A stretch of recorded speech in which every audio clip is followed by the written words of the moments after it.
ಮಾನಸ ಹಂಸೋಯಂ ಮೌಢ್ಯಂ ಹರತು ನಃ ಶಿವಃ. ಯೋಗವಾಸಿಷ್ಠ ಉಪನ್ಯಾಸ ಮಾಲಿಕೆಯ ಈ ತಿಂಗಳ ಉಪನ್ಯಾಸ ಮಾಲಿಕೆಯಲ್ಲಿ 2ನೇ ದಿನವಾಗಿರ್ತಕ್ಕಂಥ ಇಂದು ಸುತೀಕ್ಷ್ಣ ಮತ್ತು ಅಗಸ್ತ್ಯರ ಸಂವಾದದಲ್ಲಿ ನಿನ್ನೆ ಪ್ರಾರಂಭಿಸಿರ್ತಕ್ಕಂಥ ವಿಷಯವನ್ನು ಮುಂದುವರಿಸ್ತಾ ಇದ್ದೀನಿ.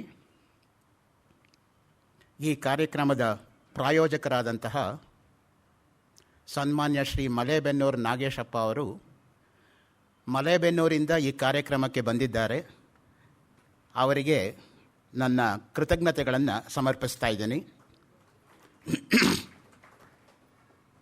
ಹಿರಿಯರಾಗಿರ್ತಕ್ಕಂತಹ ಕವಿ ವೆಂಕಟೇಶ ಮೂರ್ತಿ ಅವರನ್ನು ಕಾಣ್ತಾ ಇದ್ದೀನಿ. ಅವ್ರಿಗೂ ಕೂಡ ನನ್ನ ನಮನಗಳು. ಮತ್ತು ಇಲ್ಲಿ ನೆರೆದಿರ್ತಕ್ಕಂಥ ಎಲ್ಲ ಸಭಾಸದರಿಗೂ ಕೂಡ ನನ್ನ ಆತ್ಮೀಯವಾಗಿರ್ತಕ್ಕಂತಹ ನಮನಗಳು.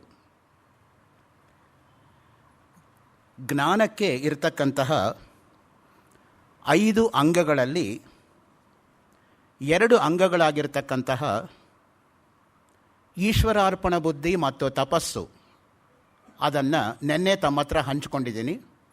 ಇವತ್ತು 3ನೇ ಅಂಗವಾಗಿರ್ತಕ್ಕಂತಹ ಅಹಿಂಸೆಯನ್ನು ಮುಂದುವರಿಸ್ತಾ ಇದ್ದೀನಿ. ಅಹಿಂಸಾ ಎಂಬತಕ್ಕಂಥದ್ದು ಅತ್ಯಂತ ಸುಖವನ್ನು ಉಂಟು ಮಾಡತಕ್ಕಂಥದ್ದು ಅನ್ನೋ ಮಾತನ್ನು ವ್ಯಾಸ ಮಹರ್ಷಿಗಳು ಉದ್ಯೋಗ ಪರ್ವದಲ್ಲಿ ಅಪ್ಪಣೆ ಕೊಡಿಸ್ತಾರೆ. ಅಹಿಂಸೆಯಿಂದಲೇ ಸುಖ ಎಂಬತಕ್ಕಂಥದ್ದು ಲಭಿಸತಕ್ಕಂಥದ್ದು. ಪ್ರತಿಯೊಬ್ಬರಿಗೂ ಕೂಡ ಜೀವನದಲ್ಲಿ ಸುಖ ಬೇಕು ಅನ್ನೋ ಅಪೇಕ್ಷೆ ಇದೆಯೇ ಹೊರತು ದುಃಖ ಬೇಕು ಅನ್ನೋ ಅಪೇಕ್ಷೆ ಯಾರಿಗೂ ಇಲ್ಲ. ಆದರೆ ನಿರಂತರವಾಗಿ ದುಃಖವೇ ನಮ್ಮನ್ನು ಆವರಿಸ್ಕೊಳ್ತಾ ಇರುತ್ತೆ. ಸುಖಸ್ಯ ದುಃಖಸ್ಯ ನಕೋಪಿ ದಾತ. ಸುಖವನ್ನಾಗಲಿ ದುಃಖವನ್ನಾಗಲಿ ನಮಗೆ ಕೊಡ್ತಕ್ಕಂಥವ್ರು ಯಾರೂ ಅಲ್ಲ. ಪರೋ ದದಾತೀತಿ ಕುಬುದ್ಧಿರೇಷ. ಬೇರೆಯವರು ನಮ್ಮ ಮೇಲೆ ಆರೋಪಣೆ ಮಾಡ್ತಾರೆ ಸುಖ ದುಃಖ ಅನ್ನೋದು ಒಳ್ಳೆಯ ಬುದ್ಧಿ ಅಲ್ಲ. ಅಹಂಕರೋಮೀತಿ ವೃಥಾಭಿಮಾನ.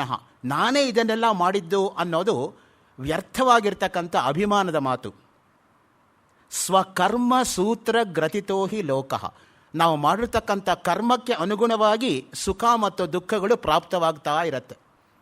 ಯಾರೂ ಕೂಡ ಮಾಡಿರೋ ಕರ್ಮವನ್ನು ತಪ್ಪಿಸ್ಕೊಳ್ಳೋಕ್ಕಾಗಲ್ಲ. ಮಹಾಭಾರತದಲ್ಲಿ ಒಂದು ಒಳ್ಳೆ ಮಾತು ಬರುತ್ತೆ. ಯಾವ ರೀತಿಯಾಗಿ ಒಂದು ಕರು 1000 ಹಸುಗಳಿದ್ರೂ ಕೂಡ 999 ಹಸುಗಳನ್ನು ದಾಟಿಕೊಂಡು ತನ್ನ ತಾಯಿ ಹತ್ರನೇ ಹೋಗುತ್ತೋ, ಆ ರೀತಿ 999 ಜನ್ಮಗಳ ಹಿಂದೆ ಮಾಡಿರ್ತಕ್ಕಂಥ ಕರ್ಮ ಇವತ್ತು ನಮ್ಮನ್ನೇ ಹುಡುಕೊಂಬರುತ್ತೆ ಅಂತ. ಯಥಾ ಧೇನು ಸಹಸ್ರೇಷು ವತ್ಸೋ ವಿಂದತಿ ಮಾತರಂ ಪೂರ್ವಜನ್ಮ ಕೃತಂ ಕರ್ಮ ಕರ್ತಾರಂ ಅನುಗಚ್ಚತಿ. ನಮಗೆ ಸಾಮಾನ್ಯವಾಗಿ ಒಂದು ಸಂದೇಹ ಉಂಟಾಗತ್ತೆ. ಈ ಜನ್ಮದಲ್ಲಿ ನಾನೆಲ್ಲ ಒಳ್ಳೆಯದನ್ನೇ ಮಾಡ್ತಾ ಇದ್ದೀನಿ, ಆದರೆ ಫಲ ಮಾತ್ರ ಕೆಟ್ಟ ಫಲವನ್ನೇ ಅನುಭವಿಸ್ತಾ ಇದ್ದೀನಿ. ಯಾತಕ್ಕೋಸ್ಕರ? ಹಾಗಿದ್ರೆ ನಾನು ಮಾಡಿದ ಒಳ್ಳೆಯ ಕಾರ್ಯಕ್ಕೆ ಫಲವೇ ಇಲ್ಲವೇ ಅಂತ ಎಷ್ಟೋ ಸಲ ಒಳ್ಳೆಯವರಿಗೇ ಈ ಸಂದೇಹ ಬರೋದುಂಟು. ನಾನು ಯಾಕೆ ಒಳ್ಳೆಯದನ್ನು ಮಾಡಬೇಕು? ಹಿಂದೆ ಅಷ್ಟೆಲ್ಲ ಒಳ್ಳೇದು ಮಾಡಿ ಈ ಜನ್ಮದಲ್ಲಿ ನನಗೆ ಕಂಡಂಗೇನೆ ಬರೀ ದುಃಖ, ಬರೀ ಕಾರ್ಪಣ್ಯ, ಬರೀ ಬಡತನ ಅದನ್ನೇ ಅನುಭವಿಸ್ತಾ ಇದ್ದೀನಿ. ಹಾಗಿದ್ರೆ ನಾನು ಯಾಕೆ ಕೆಟ್ಟದ್ದು ಮಾಡಬಾರ್ದು ಅನ್ನೋ ಥಾಟು ಫಾರ್ ಎ ಸೆಕೆಂಡ್ ಬರುತ್ತೆ. ಯಾವಾಗಲೂ ಕೂಡ ಮಾನವ ಹಿಂದೆ ಮಾಡಿರ್ತಕ್ಕಂಥದ್ದನ್ನು ನಮಗೆ ಗೊತ್ತಿಲ್ಲ. ಯಾಕೆಂದರೆ ನಾವು ಹಿಂದಿನ ಜನ್ಮದಲ್ಲಿ ಏನು ಮಾಡಿದ್ದೀವೋ ನಮಗೆ ಗೊತ್ತಿಲ್ಲ. ಅದು ಕೃಷ್ಣ ಪರಮಾತ್ಮನಿಗೆ ಮಾತ್ರ ಗೊತ್ತು. ಬಹೂನಿ ಮೇ ವ್ಯತೀತಾನಿ ಜನ್ಮಾನಿ ತವಚ ಅರ್ಜುನ ತಾನ್ಯಹಂ ವೇದ ಸರ್ವಾಣಿ ನತ್ವಂ ವೇತ್ತ ಪರಂತಪ. ಕೃಷ್ಣ ಪರಮಾತ್ಮನೇ ಹೇಳ್ತಾನೆ, ಹಿಂದೆ ನೋಡು ಅರ್ಜುನ, ನಾನು ಎಷ್ಟೋ ಮಾಡಿದೆ, ನೀನು ಎಷ್ಟೋ ಮಾಡಿದೆ. ಯಾವ್ಯಾವ ಜನ್ಮದಲ್ಲಿ ನಾನು ಏನೇನು ಮಾಡಿದ್ದೆ ಅಂತ ನನಗೆ ನೆನಪಿದೆ, ನಿನಗೆ ನೆನಪಿಲ್ಲಪ್ಪ. ಅಷ್ಟೇ ವ್ಯತ್ಯಾಸ. ಜನ್ಮ ಎತ್ತಿರೋದು ಇಬ್ಬರಿಗೂ ಸಾಮಾನ್ಯ ಆದರೂ ಕೂಡ ನೆನಪಿರೋದು ಮಾತ್ರ ಮಹಾತ್ಮರಿಗೆ ಮಾತ್ರ. ಆ ದೃಷ್ಟಿಯಿಂದ ಅಹಿಂಸಾ ತೀರ್ಥ ಮುಚ್ಚತೆ. ಎಂತಹ ಒಳ್ಳೆಯ ಮಾತು ನೋಡಿ ಮಹಾಭಾರತದಲ್ಲಿ. ಆಶ್ವಮೇಧಿಕ ಪರ್ವ 9ನೇ ಅಧ್ಯಾಯ 2ನೇ ಶ್ಲೋಕ. ಅಹಿಂಸೆ ಅತ್ಯಂತ ಪವಿತ್ರವಾದದ್ದು. ತೀರ್ಥ ಅನ್ನೋ ಶಬ್ದ ನಾವು ಯಾವಾಗ ಇಟ್ಕೋತೀವಿ ಅಂದರೆ ಪಾವಿತ್ರ್ಯತೆಯಿಂದ ಕೂಡ್ಕೊಂಡಿರೋದನ್ನು ತೀರ್ಥ ಎಂಬುದಾಗಿ ನಾವು ಹೇಳ್ತಕ್ಕಂಥದ್ದು. ಅದಕ್ಕೆ ನಿತ್ಯ ದೇವತಾರ್ಚನೆ ಆದಮೇಲೂ ಕೂಡ ನಾವು ತೀರ್ಥವನ್ನು ತೆಗೆದುಕೊಳ್ತಕ್ಕಂಥದ್ದು ಅದಕ್ಕೇನೆ. ಪ್ರಥಮಂ ಕಾಯಶುದ್ಧ್ಯರ್ಥಂ, ದ್ವಿತೀಯಂ ಧರ್ಮ ಸಾಧನಂ, ತೃತೀಯಂ ಮೋಕ್ಷಮಾಪ್ನೋತಿ, ಏವಂ ತೀರ್ಥಂ ತ್ರಿಧಾ ಪಿಬೇತ್. 3 ಸಲ ಯಾಕೆ ನಾವು ತೀರ್ಥ ತೆಗೆದುಕೊಳ್ಳೋದು? ಪ್ರಥಮಂ ಕಾಯಶುದ್ಧ್ಯರ್ಥಂ, ದೇಹ ಶುದ್ಧಿಗೋಸ್ಕರ ಮೊದಲನೇ ಸಲ ತೆಗೆದುಕೊಳ್ಳೋದು. ದ್ವಿತೀಯಂ ಧರ್ಮ ಸಾಧನಂ, ನಾವು ಮಾಡಿರ್ತಕ್ಕಂಥ ಧರ್ಮ ಕಾರ್ಯಗಳು ನಮ್ಮಿಂದ ಮಾಡೋ ಹಾಗಾಗಲಿ ಇನ್ನೂ ಹೆಚ್ಚಾಗಿ ಅಂತ 2ನೇ ತೀರ್ಥ. ತೃತೀಯಂ ಮೋಕ್ಷಮಾಪ್ನೋತಿ, ಮೋಕ್ಷಕ್ಕೋಸ್ಕರ 3ನೇ ತೀರ್ಥ ಅನ್ನೋ ನಾವು ತೆಗೆದುಕೊಳ್ಳೋದು. ಅದಕ್ಕೇನೆ ತೀರ್ಥ ಎಂಬತಕ್ಕಂಥ ಶಬ್ದ ಪವಿತ್ರ ಅನ್ನೋದಕ್ಕೆ ಪರ್ಯಾಯವಾಗಿ ನಮ್ಮ ಪರಂಪರೆಯಲ್ಲಿ ಬಳಸ್ಕೊಂಡು ಬಂದಿದೆ. ಅಹಿಂಸಾ ಪರಂ ದಾನಂ, ಎಲ್ಲಕ್ಕಿಂತ ಶ್ರೇಷ್ಠವಾಗಿರೋ ದಾನ ಅನ್ನದಾನ. ಹಸಿದಿರೋರಿಗೆ ಊಟ ಕೊಟ್ಟರೆ 4-5 ಗಂಟೆ ತಡೆಯುತ್ತೆ. ಆದರೆ ಪರ್ಮನೆಂಟಾಗಿ ಅವ್ರು ಹಸುವೆ ಆಗದೇ ಇರೋ ಹಾಗೆ ಊಟ ಕೊಡೋಕ್ಕಾಗಲ್ವಲ್ಲ. ಅದಕ್ಕಿಂತ ಒಂದು ಹೆಚ್ಚಿನ ದಾನ ಯಾವುದು ಅಂದರೆ ವಿದ್ಯಾದಾನ. ಅನ್ನದಾನಂ ಮಹಾದಾನಂ, ವಿದ್ಯಾದಾನಂ ಅತಃಪರಂ, ಅನ್ನೇನ ಕ್ಷಣಿಕಾ ತೃಪ್ತಿ ಯಾವಜ್ಜೀವಂಚ ವಿದ್ಯೆಯ. ಒಳ್ಳೆ ವಿದ್ಯೆಯನ್ನು ಕಲಿಸ್ಕೊಟ್ಟಿರ್ತಕ್ಕಂಥ ಗುರುಗಳನ್ನು ಎಷ್ಟು ಅರ್ಧ ಶತಮಾನ ಆದಮೇಲೆ ಕೂಡ ಸ್ಮರಿಸ್ಕೋತಾರೆ ಶಿಷ್ಯರು. ನಮ್ಮ ಗುರುಗಳಿಂದ ನಾನು ಪಾಠ ಕಲಿತೆ, ಅದರಿಂದ ನಾನು 2 ವಾಕ್ಯ ಹೇಳೋಕ್ಕೆ ಸಾಧ್ಯ ಆಯಿತು. ಅದಕ್ಕೆ ಗುರು ಋಣ ತೀರಿಸೋದು ಅಷ್ಟು ಸುಲಭ ಅಲ್ಲ. ಪ್ರತಿಯೊಬ್ಬ ಗುರುವೂ ಕೂಡ ಏನು ಅಪೇಕ್ಷೆ ಪಡ್ತಾನೆ ಅಂದರೆ ನನ್ನನ್ನು ಮೀರಿಸ್ತಕ್ಕಂಥ ಶಿಷ್ಯ ನನಗೆ ಸಿಗಲಿ ಅಂತ. ಶಿಷ್ಯಾದಿಚ್ಛೇತ್ ಪರಾಜಯಂ, ಪುತ್ರಾದಿಚ್ಛೇತ್ ಪರಾಜಯಂ. ಮಗ ತನಗಿಂತ ಚೆನ್ನಾಗಾದರೆ ತಂದೆಗೆ ಕೀರ್ತಿಯ ಹೊರತು ಅವನಿಗೆ ಅದರಿಂದ ಏನು ಅಸೂಯೆ ಅಲ್ಲ. ಅದೇ ರೀತಿಯಾಗಿ ಗುರುವನ್ನು ಮೀರಿಸ್ತಕ್ಕಂಥ ಶಿಷ್ಯ ಬಂದರೆ ಆವಾಗ ಗುರುವಿಗೂ ಕೂಡ ಅದು ಕಾಂಪ್ಲಿಮೆಂಟೇ. ಅದಕ್ಕೆ ನೋಡಿ, ಪರಮಹಂಸರು ನರೇಂದ್ರನಿಗೋಸ್ಕರ ಕಾಯ್ತಾ ಇದ್ದರು. ಸಾಮಾನ್ಯವಾಗಿ ಶಿಷ್ಯರು ಗುರುಗಳಿಗೋಸ್ಕರ ಕಾಯೋದುಂಟು, ಆದರೆ ಇಲ್ಲಿ ಗುರುಗಳೇ ಶಿಷ್ಯನಿಗೋಸ್ಕರ ಕಾಯ್ತಾ ಇದ್ರು. ಅಫ್ಕೋರ್ಸ್ ಈಗ ಕಾಲೇಜಲ್ಲಿರೋದು ಹಾಗೇನೆ, ಗುರುಗಳು ಹೋಗಿ ಶಿಷ್ಯರಿಗೆ ಕಾಯಬೇಕು ಪಾಠ ಮಾಡೋದಕ್ಕೆ, ಆಮೇಲೆ ಬರ್ತಾರೆ ಶಿಷ್ಯರು ನಿಧಾನವಾಗಿ. ಸೊ ಮೊದಲನೇ ಸಲ ನರೇಂದ್ರನ ಕಂಡಾಗ ಪರಮಹಂಸರು ಕೇಳ್ತಾರೆ, ಯಾಕಪ್ಪ ಇಷ್ಟು ತಡ ಮಾಡಿ ಬರ್ತಾ ಇದೆಯಾ, ಎಷ್ಟು ಕಾಲದಿಂದ ನಿನಗೋಸ್ಕರ ಕಾಯ್ತಾ ಇದ್ದೀನಿ ಅಂತ. ಒಂದು ಹಾಡು ಹೇಳು ಅಂತ ಹೇಳಿ ಸಮಾಧಿಗೆ ಹೊರಟೋಗ್ತಾರೆ ಪರಮಹಂಸರು. ಅದು ನಿಜವಾಗಿರ್ತಕ್ಕಂಥ ಆದರ್ಶ ಗುರು ಶಿಷ್ಯ ಪರಂಪರೆ. ಅದಕ್ಕೇನೆ ಆಶ್ಚರ್ಯೋ ಭಕ್ತ ಕುಶಲಾನುಶಿಷ್ಟ ಕಠೋಪನಿಷತ್ತಲ್ಲಿ ಹೇಳೋದು. ಆಶ್ಚರ್ಯಕರ ಗುರು ಆಶ್ಚರ್ಯಕರ ಶಿಷ್ಯ ಅಂತ ಪುರುಷೋತ್ತಮಾನಂದಜಿ ಮಹಾರಾಜ್ ಅವರು ವೀರ ಸನ್ಯಾಸಿ ವಿವೇಕಾನಂದ ಅನ್ನೋ ಗ್ರಂಥದಲ್ಲಿ ಅಪ್ಪಣೆ ಕೊಡಿಸ್ತಾರೆ. ಅಂಥ ಗುರುವನ್ನೂ ನೋಡಲಿಲ್ಲ, ಇಂಥ ಶಿಷ್ಯನನ್ನೂ ನೋಡಲಿಲ್ಲ. ಅದು ನಿಜವಾಗಿರ್ತಕ್ಕಂಥ ಗುರು ಶಿಷ್ಯ ಪರಂಪರೆ ನಮ್ಮಲ್ಲಿ ಮಾತ್ರ ಸಾಧ್ಯ. ಇನ್ನು ಯಾವ ದೇಶದಲ್ಲೂ ಕೂಡ ಇಂತಹ ಗುರು ಶಿಷ್ಯ ಪರಂಪರೆ ಇರೋದಕ್ಕೆ ಸಾಧ್ಯ ಇಲ್ಲ.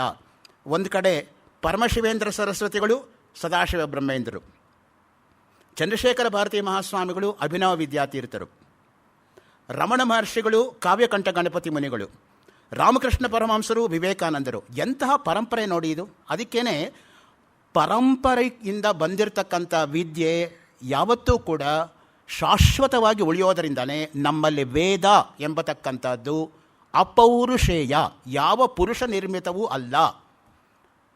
5000 ವರ್ಷ ಹಿಂದೆ ಹೇಗೆ ಹೇಳ್ತಾ ಇದ್ರು ಈಗಲೂ ಹಾಗೆಯೇ ಹೇಳಬೇಕು. ಅಗ್ನಿಮೀಳೆ ಪುರೋಹಿತಂ ಯಜ್ಞಸ್ಯ ದೇವ ಮೃತ್ವಿಜಂ ಅಂತ ಹೇಳಬೇಕಾದ್ರೆ ಅಗ್ನಿಮೀಳೆ ಅಂತ ಹೇಳ್ತೀನಿ ಅಂದ್ರೆ ಆಗಲ್ಲ. ಉದಾತ್ತ ಅನುದಾತ್ತಗಳ ವ್ಯತ್ಯಾಸ ಆದರೆ, ಸ್ವರಗಳು ವ್ಯತ್ಯಾಸ ಆದರೆ, ಅಲ್ಪಪ್ರಾಣ ಮಹಾಪ್ರಾಣ ವ್ಯತ್ಯಾಸ ಆದರೆ ಪ್ರಾಣ ಹೋದಂಗೆ ಆಗುತ್ತೆ. ಅರ್ಥ ಗೊತ್ತಾದವರಿಗೆ. ಸತ್ಯಂ ವದ ಸತ್ಯಂ ವಧ ಸ್ಪಷ್ಟವಾಗಿದೆಯಲ್ಲ, ಅಲ್ಲೇ ಉದಾಹರಣೆ. ಸೊ ಆ ದೃಷ್ಟಿಯಿಂದ ಅಹಿಂಸೆ ಉತ್ಕೃಷ್ಟವಾಗಿರ್ತಕ್ಕಂತಹ ಪವಿತ್ರವಾದಂತಹ ತೀರ್ಥ. ಅಹಿಂಸಾ ಪರಮೋ ಧರ್ಮ. ಮತ್ತೆ ನೋಡಿ, ಅದೇ ಮಹಾಭಾರತದಲ್ಲೇ ಅತ್ಯಂತ ಉತ್ಕೃಷ್ಟವಾಗಿರ್ತಕ್ಕಂಥ ಧರ್ಮ ಯಾವುದಪ್ಪ ಅಂದರೆ ಅದೇ ಅಹಿಂಸೆ. ಧರ್ಮ ಅನ್ನೋ ಪದವನ್ನು ಭಾಷಾಂತರ ಮಾಡೋಕ್ಕಾಗಲ್ಲ, ಇಂಗ್ಲೀಷ್ಗಂತೂ ಮಾಡೋಕ್ಕಾಗೋದೇ ಇಲ್ಲ. There is no single word through which you can translate the word dharma into English. Dharma ಅಂದರೆ ರಿಲಿಜನ್ ಅಲ್ಲ, ಎಥಿಕ್ಸ್ ಅಲ್ಲ, ಕೋಡ್ ಆಫ್ ಕಾಂಡಕ್ಟ್ ಅಲ್ಲ, ಮೊರಾಲಿಟಿ ಅಲ್ಲ, ವ್ಯಾಲ್ಯೂಸ್ ಅಲ್ಲ, ಎಲ್ಲ ಸೇರ್ಕೊಂಡು ಧರ್ಮ ಆಗುತ್ತೆ. ಧಾರಣಾ ಧರ್ಮ ಇತ್ಯಾಹುಹು ಧರ್ಮ ಏವ ಹತೋಹಂತಿ ಧರ್ಮೋ ರಕ್ಷತಿ ರಕ್ಷಿತಃ. ನಾವು ಧರ್ಮವನ್ನು ಕಾಪಾಡಿದ್ರೆ ಧರ್ಮವೂ ನಮ್ಮನ್ನು ಕಾಪಾಡುತ್ತೆ. ನಾನು ಧರ್ಮವನ್ನು ಹೊಡಿತೀನಿ ಅಂತ ಹೋದರೆ ನಾನು ಹೊಡೆಸ್ಕೋತೀನಿ, ಅಷ್ಟೇ ಆಗೋದು. ಸೊ ಆ ದೃಷ್ಟಿಯಿಂದನೇ ನಮ್ಮಲ್ಲಿರ್ತಕ್ಕಂಥದ್ದು ಧರ್ಮಶಾಸ್ತ್ರ ಅತ್ಯಂತ ಮುಖ್ಯವಾಗಿರೋದು. ನಿತ್ಯ ಜೀವನದಲ್ಲಿ ಯಾವುದೇ ಕರ್ಮ ನಾವು ಮಾಡಬೇಕಾದರೂ ಕೂಡ ಯಾವ ರೀತಿ ಮಾಡಬೇಕು ಅಂತ ಸಂದೇಹ ಬಂದರೆ ನಮಗಿರ್ತಕ್ಕಂತಹ ಗ್ರಂಥ ಯಾವುದು ಅಂದರೆ ಧರ್ಮಶಾಸ್ತ್ರ. ಆ ದೃಷ್ಟಿಯಿಂದನೇ ಧರ್ಮಶಾಸ್ತ್ರದಲ್ಲಿ ಹೇಳಿರ್ತಕ್ಕಂಥದ್ದನ್ನು ಮಾನ್ಯತೆ ಮಾಡಬೇಕು ನಾವು. ಅಹಿಂಸೆಯೇ ಪರಮಧರ್ಮ. ರೂಪಂ ಐಶ್ವರ್ಯಂ ಆರೋಗ್ಯಂ ಅಹಿಂಸಾ ಫಲಮುಷ್ಯತೆ. ಹಾಗಿದ್ರೆ ಈ ಅಹಿಂಸೆಯನ್ನು ನನ್ನ ಜೀವನದಲ್ಲಿ ಇಟ್ಕೊಂಡಿದ್ರೆ ಏನು ಫಲ ಸಿಗತ್ತೆ ನನಗೆ? ಫಲ ಇಲ್ಲದೆ ಯಾರೂ ಏನೂ ಮಾಡಲ್ಲ ನೋಡಿ. ಪ್ರಯೋಜನಂ ಅನುದ್ದೇಶ್ಯ ನ ಮಂದೋಪಿ ಪ್ರವರ್ತತೆ ಒಂದು ಹೇಳಿಕೆ ಇದೆ. ಪ್ರಯೋಜನ ಇಲ್ಲದೆ ಹೋದರೆ ಒಬ್ಬ ಮೂರ್ಖನೂ ಕೂಡ ಏನನ್ನೂ ಮಾಡೋಕ್ಕೆ ಹೋಗಲ್ಲ. ಇನ್ನು ಎಲ್ಲ ತಿಳಿದಿರ್ತಕ್ಕಂಥ ನಾವು ಮಾಡ್ತೀವಾ? ಆ ದೃಷ್ಟಿಯಿಂದ ಏನು ಪ್ರಯೋಜನ ಅಹಿಂಸೆಯಿಂದ ಅಂದರೆ, ಮೊದಲನೇದು ನೋಡಿ, ರೂಪಂ, ಒಳ್ಳೆಯ ಸ್ವರೂಪ ಎಂಬತಕ್ಕಂಥದ್ದು ಸಿಗತ್ತೆ ಇದನ್ನು ಮಾಡೋದರಿಂದ. ರೂಪ ಎಂಬತಕ್ಕಂಥದ್ದು ಯಾವತ್ತೂ ಕೂಡ ಆಂತರಿಕವಾಗಿ ಒಳಗಡೆಯಿಂದ ಬರತಕ್ಕಂಥದ್ದು. ಬಾಹ್ಯ ರೂಪ ಹೊಟ್ಟೋಗತ್ತೆ, ಕ್ಷಣಿಕ ಅದು. ಬಾಹ್ಯ ಸೌಂದರ್ಯ ಕ್ಷಣಿಕ, ಆಂತರಿಕ ಸೌಂದರ್ಯ ಮಾತ್ರ ಸತ್ಯ ಯಾವಾಗಲೂ ಕೂಡ. ಅದಕ್ಕೇನೆ ಸತ್ಯಂ ಶಿವಂ ಸುಂದರಂ. ಯಾವುದು ಸತ್ಯವೋ ಅದು ಶಿವ, ಯಾವುದು ಶಿವವೋ ಅದು ಸುಂದರ. ಸುಂದರಾತಿ ಸುಂದರಂ ಅರವಿಂದ ನಂದ ದರ್ಶನಂ ಅಂತ ಕಪಾಲಿ ಶಾಸ್ತ್ರಿಗಳು ಭಾರತಕ್ಕೆ ಸ್ವಾತಂತ್ರ್ಯ ಬಂದಾಗ 1947ನೇ ಇಸ್ವಿ ಆಗಸ್ಟ್ 14ನೇ ತಾರೀಕು ರಾತ್ರಿ 12 ಗಂಟೆಗೆ ತಮ್ಮ ಗುರುಗಳಾಗಿರ್ತಕ್ಕಂಥ ಅರವಿಂದ್ ಘೋಷ್ ಮೇಲೆ ಆಶುವಾಗಿ ಒಂದು ಶ್ಲೋಕ ಹೇಳಿದ್ರಂತೆ. ಆ ದೃಷ್ಟಿಯಿಂದ ಸುಂದರ ಅಂದರೆ ಯಾವುದು ಅಂದರೆ ಆಂತರಿಕ ಸೌಂದರ್ಯವೇ ಸೌಂದರ್ಯ. ಅದಕ್ಕೇನೆ ಯಾವುದು ಸತ್ಯವೋ ಅದು ಶಿವ, ಶಿವ ಅಂದರೆ ಮಂಗಳ, ಯಾವುದು ಮಂಗಳವೋ ಅದು ಸುಂದರ. ನಮ್ಮಲ್ಲಿ ಸೌಂದರ್ಯ ಮೀಮಾಂಸಾ ಅಂತಲೇ ಮೀಮಾಂಸಾ ಇದೆ.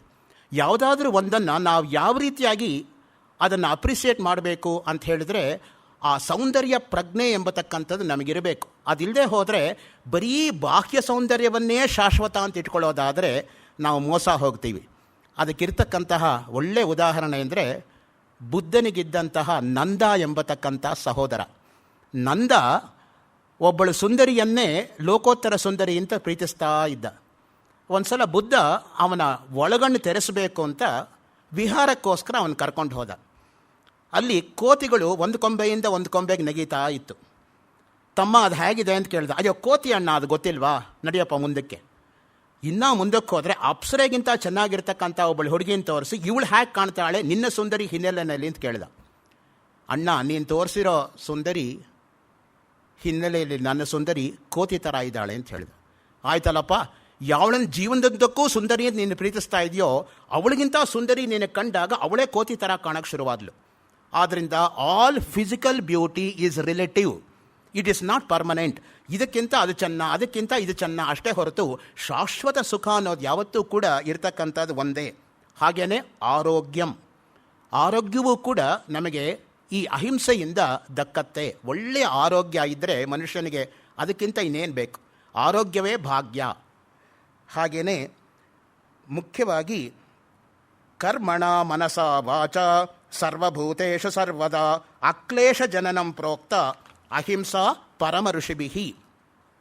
ಮಾನಸಿಕವಾಗಿ, ಮಾತಿನಿಂದ ಹಾಗೂ ಕೃತಿಯಿಂದ ಯಾರು ಎಂದೂ ಯಾರಿಗೂ ದುಃಖವನ್ನು ಉಂಟು ಮಾಡುವುದಿಲ್ಲವೋ ಅದಕ್ಕೆ ಅಹಿಂಸೆ ಎಂಬುದಾಗಿ ಕರೀತಾರೆ.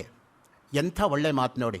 ಮಾತಿನಿಂದನೇ ದುಃಖ ತರಬೇಕು ಅಂತಲ್ಲ, ಮನಸ್ಸಿಂದ ಇನ್ನೊಬ್ಬರಿಗೆ ಕೆಟ್ಟದ್ದಾಗಲಿ ಅಂದರೂ ಅದೂ ಕೂಡ ಹಿಂಸೆನೇ. ಅಲ್ಲಿವರೆಗೂ ಹೋಗುತ್ತೆ ನಮ್ಮಲ್ಲಿ. ಅದಕ್ಕೆ ನಾನು ನಿನ್ನೆ ನಿಮಗೆ ಉದಾಹರಣೆ ಕೊಟ್ಟಿದ್ದು. ಪಾರ್ವತಿಯನ್ನು ಪರೀಕ್ಷೆ ಮಾಡೋದಕ್ಕೆ ಪರಮೇಶ್ವರ ವಟು ರೂಪ ಧರಿಸ್ಕೊಂಡು ಬಂದು ತನ್ನಂತಾನೇ ಬೈಕೊಂಡ. ಸ್ವನಿಂದ ಪ್ರಸಂಗ ಕುಮಾರ ಸಂಭವದ 5ನೇ ಸರ್ಗದಲ್ಲಿ ಕಾಳಿದಾಸ ವರ್ಣನೆ ಮಾಡೋ ಹಾಗೆ. ಆವಾಗ ಅವಳು ಒಂದೇ ಒಂದು ಮಾತು ಹೇಳ್ತಾಳೆ, ಪರಮೇಶ್ವರ ಅಂತ ಏನು ನಿನಗೆ ಗೊತ್ತಿಲ್ಲ, ದಯವಿಟ್ಟು ಹೊರಟೋಗು. ಯಾರು ಮಹಾತ್ಮರ ಬಗ್ಗೆ ಕೆಟ್ಟ ಮಾತನ್ನು ಆಡ್ತಾರೋ ಅವ್ರಿಗೆ ಮಾತ್ರ ಪಾಪ ಬರಲ್ಲ, ಯಾರು ಕಿವಿಯಿಂದ ಕೇಳ್ತಾರೋ ಅವ್ರಿಗೂ ಪಾಪ ಬರುತ್ತೆ. ನೀನಾಡೋ ಕೆಟ್ಟ ಮಾತಿಂದ ನಾನು ಯಾಕೆ ಪಾಪ ಕಟ್ಕೊಳ್ಳಿ, ಹೊರಟೋಗು ಅಂತ ಶಿವನಿಗೆ ಡೈರೆಕ್ಟಾಗಿ ಹೇಳ್ತಾ ಇದ್ದಾಳೆ. ಆ ದೃಷ್ಟಿಯಿಂದನೇ ಮನಸ ವಾಚ ಕಾಯಿಕವಾಗಿ ಯಾರಿಗೂ ಎಂದೂ ಯಾವಾಗಲೂ ಕೇಡನ್ನು ಬಯಸದೇ ಇರತಕ್ಕಂಥದ್ದು ನಿಜವಾದ ಅರ್ಥದಲ್ಲಿ ಅಹಿಂಸಾ ಎಂಬತಕ್ಕಂಥ ಶಬ್ದಕ್ಕೆ ಅನ್ವರ್ಥವಾಗಿರ್ತಕ್ಕಂಥ ಉದಾಹರಣೆ. ಅಹಿಂಸಾ ಉಪರತಃ ಶುದ್ಧ ಸ ಸುಖಾಯ ಉಪಯುಜ್ಯತೆ. ವರಾಹ ಪುರಾಣ 116ನೇ ಅಧ್ಯಾಯ 35ನೇ ಶ್ಲೋಕದಲ್ಲಿ ಈ ಮಾತು ಬರುತ್ತೆ. ನೋಡಿ, ವರಾಹ ಪುರಾಣ ಅನ್ನೋದು 18 ಪುರಾಣಗಳಲ್ಲಿ ಒಂದು. ನಮ್ಮಲ್ಲಿ ಪುರಾಣ ಅಂದರೆ ಒಂದು ರೀತಿಯಾಗಿರ್ತಕ್ಕಂಥ ತಪ್ಪು ಕಲ್ಪನೆ ಸಾಮಾನ್ಯರಲ್ಲಿ ಬಂದ್ಬಿಟ್ಟಿದೆ. ಶುರು ಮಾಡ್ದ ನೋಡ್ರಿ ಕಂತೆ ಪುರಾಣ, ಅವನಿಗೇನು ವಿಷಯ ಕೊಟ್ಟರು ಅವನು ಅದನ್ನೇ ಹೇಳೋದು, ಅದೇ ಪುರಾಣ. ಪುರಾಣ ಅಂದರೆ ಹಳೇದು, ಕೆಲಸಕ್ಕೆ ಬಾರದ್ದು ಅನ್ನೋ ತರಹ ಹರಡಿಬಿಟ್ಟಿದೆ ಜನಗಳಲ್ಲಿ. ಪುರಾಪಿ ನವಹ ಪುರಾಣಂ, ಯಾವತ್ತೂ ಕೂಡ ನಿತ್ಯ ನೂತನವಾಗಿರ್ತಕ್ಕಂಥದ್ದು ಪುರಾಣ. ವೇದಗಳಲ್ಲಿ ಯಾವುದನ್ನು ಹೇಳಿದ್ದಾರೋ ಪ್ರಭು ಸಂಹಿತೆಯಾಗಿ ಅದನ್ನು ಸಾಮಾನ್ಯರಿಗೆ ದಕ್ಕೋ ದೃಷ್ಟಿಯಿಂದ ಕಥೆಗಳ ಮುಖಾಂತರ, ಉಪಾಖ್ಯಾನಗಳ ಮುಖಾಂತರ ಸರಳವಾದ ಶೈಲಿಯಲ್ಲಿ ನಿರೂಪಣೆಗೋಸ್ಕರ ಹೊರಟಿರ್ತಕ್ಕಂಥದ್ದು ಪುರಾಣಗಳು. ಆ ದೃಷ್ಟಿಯಿಂದಲೇ ಶ್ರುತಿ ಸ್ಮೃತಿ ಪುರಾಣಾನಾಂ ಆಲಯಂ ಕರುಣಾಲಯಂ ನಮಾಮಿ ಭಗವತ್ಪಾದ ಶಂಕರಂ ಲೋಕಶಂ ಕರಂ. ಅದಕ್ಕೆ ಮಾತು ಬಂದಿರೋದು, ಲೋಕಕ್ಕೆಲ್ಲ ಶಂ ಅಂದರೆ ಮಂಗಳವನ್ನು ಉಂಟು ಮಾಡತಕ್ಕಂಥವರು ಶಂಕರರು ಅಂತ. ಅದಕ್ಕೆ ನೋಡಿ, ಶಾಂತಿ ಮಂತ್ರದಲ್ಲಿ ಶನ್ನೋ ಮಿತ್ರ ಶಂ ವರುಣಃ ಶನ್ನೋ ಭವತ್ವರ್ಯಮ ಶನ್ನ ಇಂದ್ರೋ ಬೃಹಸ್ಪತಿ ಶನ್ನೋ ವಿಷ್ಣುರುಕ್ರಮಃ ನಮೋ ಬ್ರಹ್ಮಣೇ ನಮಸ್ತೆ ವಾಯೋ ತ್ವಮೇವ ಪ್ರತ್ಯಕ್ಷಂ ಬ್ರಹ್ಮಾಸಿ ತ್ವಮೇವ ಪ್ರತ್ಯಕ್ಷಂ ಬ್ರಹ್ಮ ವದಿಷ್ಯಾಮಿ ಋತಂ ವದಿಷ್ಯಾಮಿ ಸತ್ಯಂ ವದಿಷ್ಯಾಮಿ ತನ್ಮಾಮವತು ತದ್ವಕ್ತಾರಮವತು ಅವತು ಮಾಂ ಅವತು ವಕ್ತಾರಂ. ಓಂ ಶಾಂತಿ ಶಾಂತಿ ಶಾಂತಿ. ಶಂ ಅಂದರೆ ಮಂಗಳ ಅನ್ನೋ ಅರ್ಥದಲ್ಲಿ ನಾವು ಬಳಸಿರ್ತಕ್ಕಂಥದ್ದು. ಹಿಂಸೆ ಮಾಡದಿರುವ ಶುದ್ಧವಾದ ಪುರುಷ ಸುಖ ಪಡೆಯುತ್ತಾನೆ. ಶುದ್ಧಿ ಅಂದರೆ ಬರೀ ಬಾಹ್ಯ ಶುದ್ಧಿ ಮಾತ್ರ ಶುದ್ಧಿ ಅಂತಲ್ಲ, ಮಾನಸಿಕ ಶುದ್ಧಿ ತುಂಬ ಮುಖ್ಯ. ಕೆಲವು ಎಷ್ಟೋ ಸಲ ಸ್ನಾನ ಮಾಡಿಕೊಂಡು ಪೂಜೆ ಮಾಡಿಕೊಂಡು ಯಾರನ್ನೋ ಬೈತಾ ಇರ್ತಾರೆ. ಅವಾಗೇನು ಪ್ರಯೋಜನ ಬಂತು? ನೀನು ಬಾಹ್ಯವಾಗಿ ಎಷ್ಟು ಸಲ ಸ್ನಾನ ಮಾಡಿ ಏನು ಬಂತಪ್ಪ? ಮಾನಸಿಕವಾಗಿ ನೀನು ಬರೀ ಆ ಕಲ್ಮಶವನ್ನು, ಬರೀ ಆ ಪಾಪವನ್ನು, ಬರೀ ಕೆಟ್ಟ ಮಾತನ್ನೇ ತುಂಬಿಕೊಂಡಿದ್ದರೆ ಏನಪ್ಪ ಪ್ರಯೋಜನ ಆಯಿತು? ಅದಕ್ಕೇನೆ ಸಂಧ್ಯಾ ವಂದನೆಯಲ್ಲಿ ಸಬಾಹ್ಯಾಭ್ಯಂತರ ಶುಚಿ ಆ ಮಾತ್ರ ಬಂದಿರೋದು. ಬರೀ ಬಾಹ್ಯ ಶುಚಿ ಆದರೆ ಸಾಧ್ಯ ಇಲ್ಲ, ಆಂತರಿಕ ಶುಚಿಯೂ ಕೂಡ ನೀನು ಗಮನದಲ್ಲಿ ಇಟ್ಕೋಬೇಕು. ಯಾರ ಮನಸ್ಸು ಶುಚಿಯೋ ಅವರು ನಿತ್ಯ ಜೀವನದಲ್ಲಿ ಶುಚಿರ್ಭೂತರು. ಯಾರ ಮನಸ್ಸು ಅಶುದ್ಧವಾಗಿರುತ್ತೋ ಅವರು ಯಾವತ್ತೂ ಕೂಡ ಪಾಪಿಷ್ಠರೇ. ಅದಕ್ಕೆ ಹೇಳಿರ್ತಕ್ಕಂಥದ್ದು ಮಾನಸಿಕ ಶುದ್ಧಿ ಎಂಬತಕ್ಕಂಥದ್ದು ತುಂಬ ಮುಖ್ಯವಾಗಿರ್ತಕ್ಕಂಥದ್ದು. ಅದಕ್ಕೆ ಹೇಳೋದು, ಕೆಲವರು ಮನಸ್ಸಿಗೆ ಏನಾದರೂ ವಿಷಯ ಬಂದರೆ ಅದು ಆಗೋಗ್ಬಿಡತ್ತೆ. ಹೇಗಾಗತ್ತೆ ಅಂತ ನಾವು ಲಾಜಿಕಲ್ಲಾಗಿ ಅದನ್ನು ಆರ್ಗ್ಯೂ ಮಾಡೋಕ್ಕಾಗಲ್ಲ. ಯಾಕೆಂದರೆ ಆ ರೀತಿಯಾಗಿ ಗಳಿಸ್ಕೊಂಡಿರ್ತಾರೆ ಅವರ ಸಿದ್ಧಿಯನ್ನು ಆಂತರಿಕವಾಗಿ. ಅದರಿಂದ ಬೇಡಪ್ಪ ಅವ್ರ ಸಹವಾಸ, ಅವ್ರಿಗೇನಾದರೂ ಮನಸ್ಸಿಗೆ ಬೇಜಾರಾದರೆ ಅದು ತಟ್ಟತ್ತೆ ಅನ್ನೋ ಭಾವನೆ ನಮ್ಮಲ್ಲಿರ್ತಕ್ಕಂಥದ್ದು.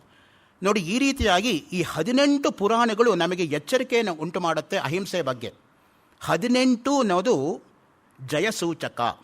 ಯಾತಕ್ಕೆ ಈ ಮಾತನ್ನು ಹೇಳ್ತಾ ಇದ್ದೀನಿ ಅಂದರೆ, ನಮ್ಮಲ್ಲಿರೋದು 18 ಪುರಾಣಗಳು, 18 ಉಪಪುರಾಣಗಳು, ಮಹಾಭಾರತದಲ್ಲಿ ಬರ್ತಕ್ಕಂಥ 18 ಪರ್ವಗಳು, ಭಗವದ್ಗೀತೆಯಲ್ಲಿರ್ತಕ್ಕಂಥ 18 ಅಧ್ಯಾಯಗಳು, 18 ದಿನಗಳ ಕಾಲ ಆಗಿರ್ತಕ್ಕಂಥ ಯುದ್ಧ, 18 ಅಕ್ಷೌಹಿಣಿ ಸೈನ್ಯ ಇದ್ದಂಥ ಯುದ್ಧ ಮಹಾಭಾರತ. ಆ ದೃಷ್ಟಿಯಿಂದಲೇ 18 ಅನ್ನೋದು ಜಯಸೂಚಕ. ಅದಕ್ಕೆ ಭಾರತಕ್ಕೆ ಜಯಭಾರತ ಎಂಬುದಾಗಿಯೂ ಕೂಡ ಒಂದು ಹೆಸರು ಪ್ರಚಲಿತವಾಗಿದೆ. ಅಹಿಂಸೆಯು ವೇದ ವಿಹಿತ ಕರ್ಮ ಅಥವಾ ಬ್ರಹ್ಮಕರ್ಮ ಎಂದು ಹೇಳಲಾಗಿದೆ. ನೋಡಿ, ಬ್ರಹ್ಮಕರ್ಮಕ್ಕೆ ಅಹಿಂಸೆಯನ್ನು ಹೋಲಿಸ್ತಾರೆ. ಯಾವುದು ಬ್ರಹ್ಮಕರ್ಮ ಅಂದರೆ ನಿತ್ಯವಾಗಲೂ ಕೂಡ ನಾವು ಮಾಡ್ತಕ್ಕಂತಹ ಸಂಧ್ಯಾವಂದನೆ, ದೇವತಾರ್ಚನೆ ಮತ್ತು ಅಗ್ನಿಹೋತ್ರ, ಅದೇ ಬ್ರಹ್ಮಕರ್ಮ ಎಂಬುದಾಗಿ ಹೆಸರು ಪಡಿತಕ್ಕಂಥದ್ದು. ನೋಡಿ, ಆ ಬ್ರಹ್ಮಕರ್ಮವನ್ನು ಮಾಡ್ತಕ್ಕಂಥವರು ಬ್ರಾಹ್ಮಿ ಮುಹೂರ್ತದಲ್ಲಿ ಎದ್ದು, ನಾನು ನಿನ್ನೆ ನಿಮಗೆ ಹೇಳಿದೆ, ಬೆಳಗ್ಗೆ 3 ಗಂಟೆಯಿಂದ 5:15 ಗಂಟೆ ಬಹಳ ಪ್ರಶಸ್ತವಾಗಿರ್ತಕ್ಕಂಥ ಕಾಲ. ಏಷಾ ಬ್ರಾಹ್ಮೀ ಸ್ಥಿತಿ ಪಾರ್ಥ ನೈನಾಂ ಪ್ರಾಪ್ಯ ವಿಮುಹ್ಯತಿ ಸ್ಥಿತ್ವಾಸ್ಯಾಮಂತಕಾಲೇಪಿ ಬ್ರಹ್ಮ ನಿರ್ವಾಣ ಮೃಚ್ಛತಿ ಪುರಸ್ತಾದ್ ಬ್ರಹ್ಮ ಪಶ್ಚಾತ್ ಬ್ರಹ್ಮ ದಕ್ಷಿಣತಶ್ಚೋತ್ತರೇಣ ಬ್ರಹ್ಮೈವೇದಂ ವಿಶ್ವಮಿದಂ ವರಿಷ್ಠಂ. ಹಿಂದೆ ಮುಂದೆ ಅಕ್ಕ ಪಕ್ಕ ಮೇಲೆ ಕೆಳಗೆ ಎಲ್ಲವೂ ಕೂಡ ಬ್ರಹ್ಮವೇ ಅನ್ನೋ ಭಾವನೆ ಅನುಭವದಿಂದ ಕೂತ್ಕೋಬೇಕು. ಬರೀ ಬಾಯಿಂದ ಹೇಳಿ ಪ್ರಯೋಜನ ಇಲ್ಲ. ಬಾಯಲ್ಲಿ ನೀವು 1000 ಸಲ ಹೇಳಿದ್ರೂ ಕೂಡ ಬೆಂಕಿ ತಣ್ಣಗಿದೆ, ಬೆಂಕಿ ತಣ್ಣಗಿದೆ, ಬೆಂಕಿ ತಣ್ಣಗಿದೆ ಅಂತ ಹತ್ತಿರ ಹೋದ ಕೂಡಲೇ ಬೆಂಕಿ ಸುಡುತ್ತೋ ಇಲ್ವೋ? ಅದಕ್ಕೇನೆ ಅನುಭವ ಪರಮ ಪ್ರಮಾಣ. ಆಚಾರ್ಯ ಶಂಕರರು ಪ್ರಸ್ಥಾನತ್ರಯ ಭಾಷ್ಯದಲ್ಲಿ ಇದನ್ನೇ ಅನುಗ್ರಹಿಸಿರೋದು. ಅಗ್ನಿ ಶೀತಃ ಇತಿ ಶ್ರುತಿ ಶತೇನಾಪಿ ಅಭ್ಯುಪಗಂತು ನ ಶಕ್ಯತೆ. 100 ವೇದವಾಕ್ಯ ಬಂದು ಬೆಂಕಿ ತಣ್ಣಗಿದೆ ಎಂದರೂ ಕೂಡ ನೀನು ಅದನ್ನು ಒಪ್ಪಬೇಕಾಗಿಲ್ಲ. ಯಾರು ನಿತ್ಯ ಶುಚಿರ್ಭೂತರಾಗಿ ಆ ರೀತಿಯಾಗಿರ್ತಕ್ಕಂಥ ಬ್ರಹ್ಮ ತೇಜಸ್ಸನ್ನು ಪಡ್ಕೊಂಡಿರ್ತಾರೋ ಅಂಥವರು, ಅಗ್ನಿ ಕಾರ್ಯವನ್ನು ಮಾಡ್ತಕ್ಕಂಥವರು ಪೂರ್ತಿ ಕೈ ಅಗ್ನಿ ಸ್ವರೂಪವಾಗಿರುತ್ತೆ. 7 ತುಂಬಿ 8 ತುಂಬೋಕ್ಕೆ ಮುಂಚೆ ಯಾವುದಾದ್ರೂ ಒಟುವಿಗೆ ಬ್ರಹ್ಮೋಪದೇಶ ಆದರೆ ಅಗ್ನಿರ್ಮಾಣವಕಃ. ಆ ಮಗು ನಡ್ಕೊಂಡು ಬರ್ತಾ ಇದ್ರೆ ಅಗ್ನಿನೇ ಜ್ವಲಿಸೋ ಹಾಗೆ ಬರ್ತಾ ಇದೆಯೋ ಅನ್ನೋ ತರಹ ಕಾಣುತ್ತೆ. ಅದಕ್ಕೆ ನೋಡಿ, ಋಗ್ವೇದದ ಮೊದಲನೇ ಮಂತ್ರ ಶುರುವಾಗೋದೇ ಅಗ್ನಿಯಿಂದ.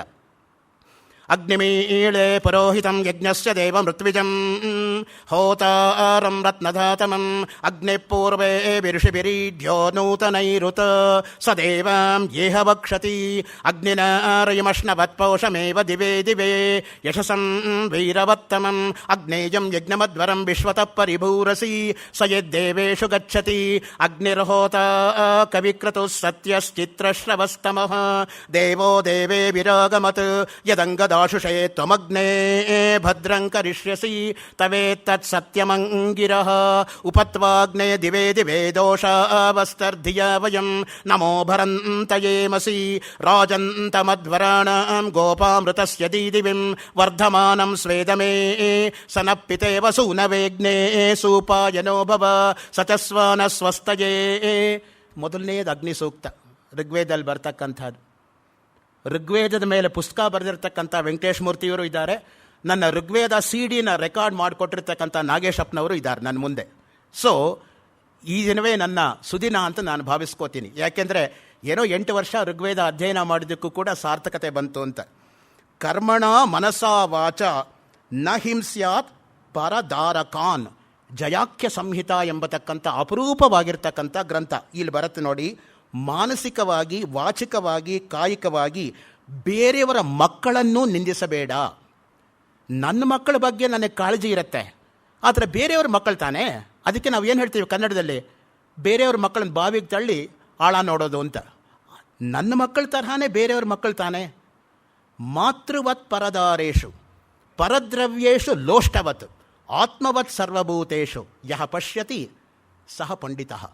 ಎಲ್ಲ ಹೆಣ್ಣು ಮಕ್ಕಳನ್ನು ತಾಯಿ ತರಹ ಕಾಣ್ತಕ್ಕಂಥವ್ರು. ಬೇರೆಯವರ ಹಣ ಮಣ್ಣಿನ ಹೆಂಟೆಯಷ್ಟೇ ನಿಸ್ಸಾರ ಅಂತ. ಅದಕ್ಕೆ ನೋಡಿ, ನಿಮಗೆ ಗೊತ್ತಿರತಕ್ಕಂತಹ ರಾಮಕೃಷ್ಣ ಪರಮಹಂಸರು ಒಂದಿನ ದಿಂಬು ಕೆಳಗೆ ಒಂದು ನಾಣ್ಯ ಇದ್ದಿದ್ದರಿಂದ ರಾತ್ರಿ ಎಲ್ಲ ನಿದ್ದೆನೇ ಮಾಡೋಕ್ಕಾಗಲಿಲ್ವಂತೆ. ಅಯ್ಯೋ, ಯಾರ್ದೋ ನಾಣ್ಯದ ಮೇಲೆ ಮಲಗಿಬಿಟ್ನಲ್ಲ ಅಂತ. ಶ್ರೀಧರ ಸ್ವಾಮಿಗಳು ಒಂದು ಕೈಯಿಂದ ಮಣ್ಣಿನ ಹಿಡಿಯನ್ನು, ಒಂದು ಕೈಯಿಂದ ಬೆಳ್ಳಿ ನಾಣ್ಯ ತೆಗೆದುಕೊಂಡು ನದಿಗೆ ಎಸಿತಾ ಇದ್ರಂತೆ. ಎರಡು ಒಂದೇ ನನ್ನ ದೃಷ್ಟಿನಲ್ಲಿ ಅಂತ. ಆ ದೃಷ್ಟಿಯಿಂದನೇ ಸಮಸರ್ವೇಷು ಭೂತೇಷು ತಿಷ್ಟಂತಂ ಪರಮೇಶ್ವರಂ ಭಗವದ್ಗೀತೆ. ಸಮಃ ಸರ್ವೇಷು ಭೂತೇಷು, ಎಲ್ಲರನ್ನು ಒಂದೇ ತರಹ ಕಾಣ್ತಕ್ಕಂಥ ಮನಸ್ಥಿತಿ. ಒಬ್ಬರನ್ನ ಕಂಡ್ರೆ ಅತಿಯಾದ ಪ್ರೀತಿ ಇಲ್ಲ, ಒಬ್ಬನ ಕಂಡ್ರೆ ಅತಿಯಾದ ದ್ವೇಷವೂ ಇಲ್ಲ. ವೈಷಮ್ಯ ನೈರ್ಘೃಣ್ಯೇ ನ ಸಾಪೇಕ್ಷತ್ವಾದಿತರತ್ ಬ್ರಹ್ಮಸೂತ್ರ ವ್ಯಾಸ ವಿರಚಿತವಾಗಿರೋದು. ಆ ದೃಷ್ಟಿಯಿಂದ ಪಂಡಿತಾ ಸಮದರ್ಶಿನಃ, ಎಲ್ಲರನ್ನು ಒಂದೇ ತರಹ ಕಾಣ್ತಕ್ಕಂಥವನು ಪಂಡಿತ.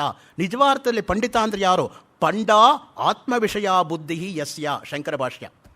ಶತಶ್ಲೋಕೇನ ಪಂಡಿತ ಅಲ್ಲ, 100 ಶ್ಲೋಕ ಬಾಯಿಗೆ ಹೇಳೋರು ಪಂಡಿತರು ಅಂತ. ಯಾರು ಆತ್ಮಜ್ಞಾನಿಗಳು ಅವರು ಪಂಡಿತರು ಅಂತ. ನಮಗೆ ಆತ್ಮಕ್ಕಿಂತ ಹತ್ತಿರ ಇರೋದು ಇನ್ಯಾವುದೂ ಇಲ್ಲ ನೋಡಿ. ಆ ದೃಷ್ಟಿಯಿಂದಲೇ ಮಿಕ್ಕ ಎಲ್ಲವೂ ದೂರವೇ.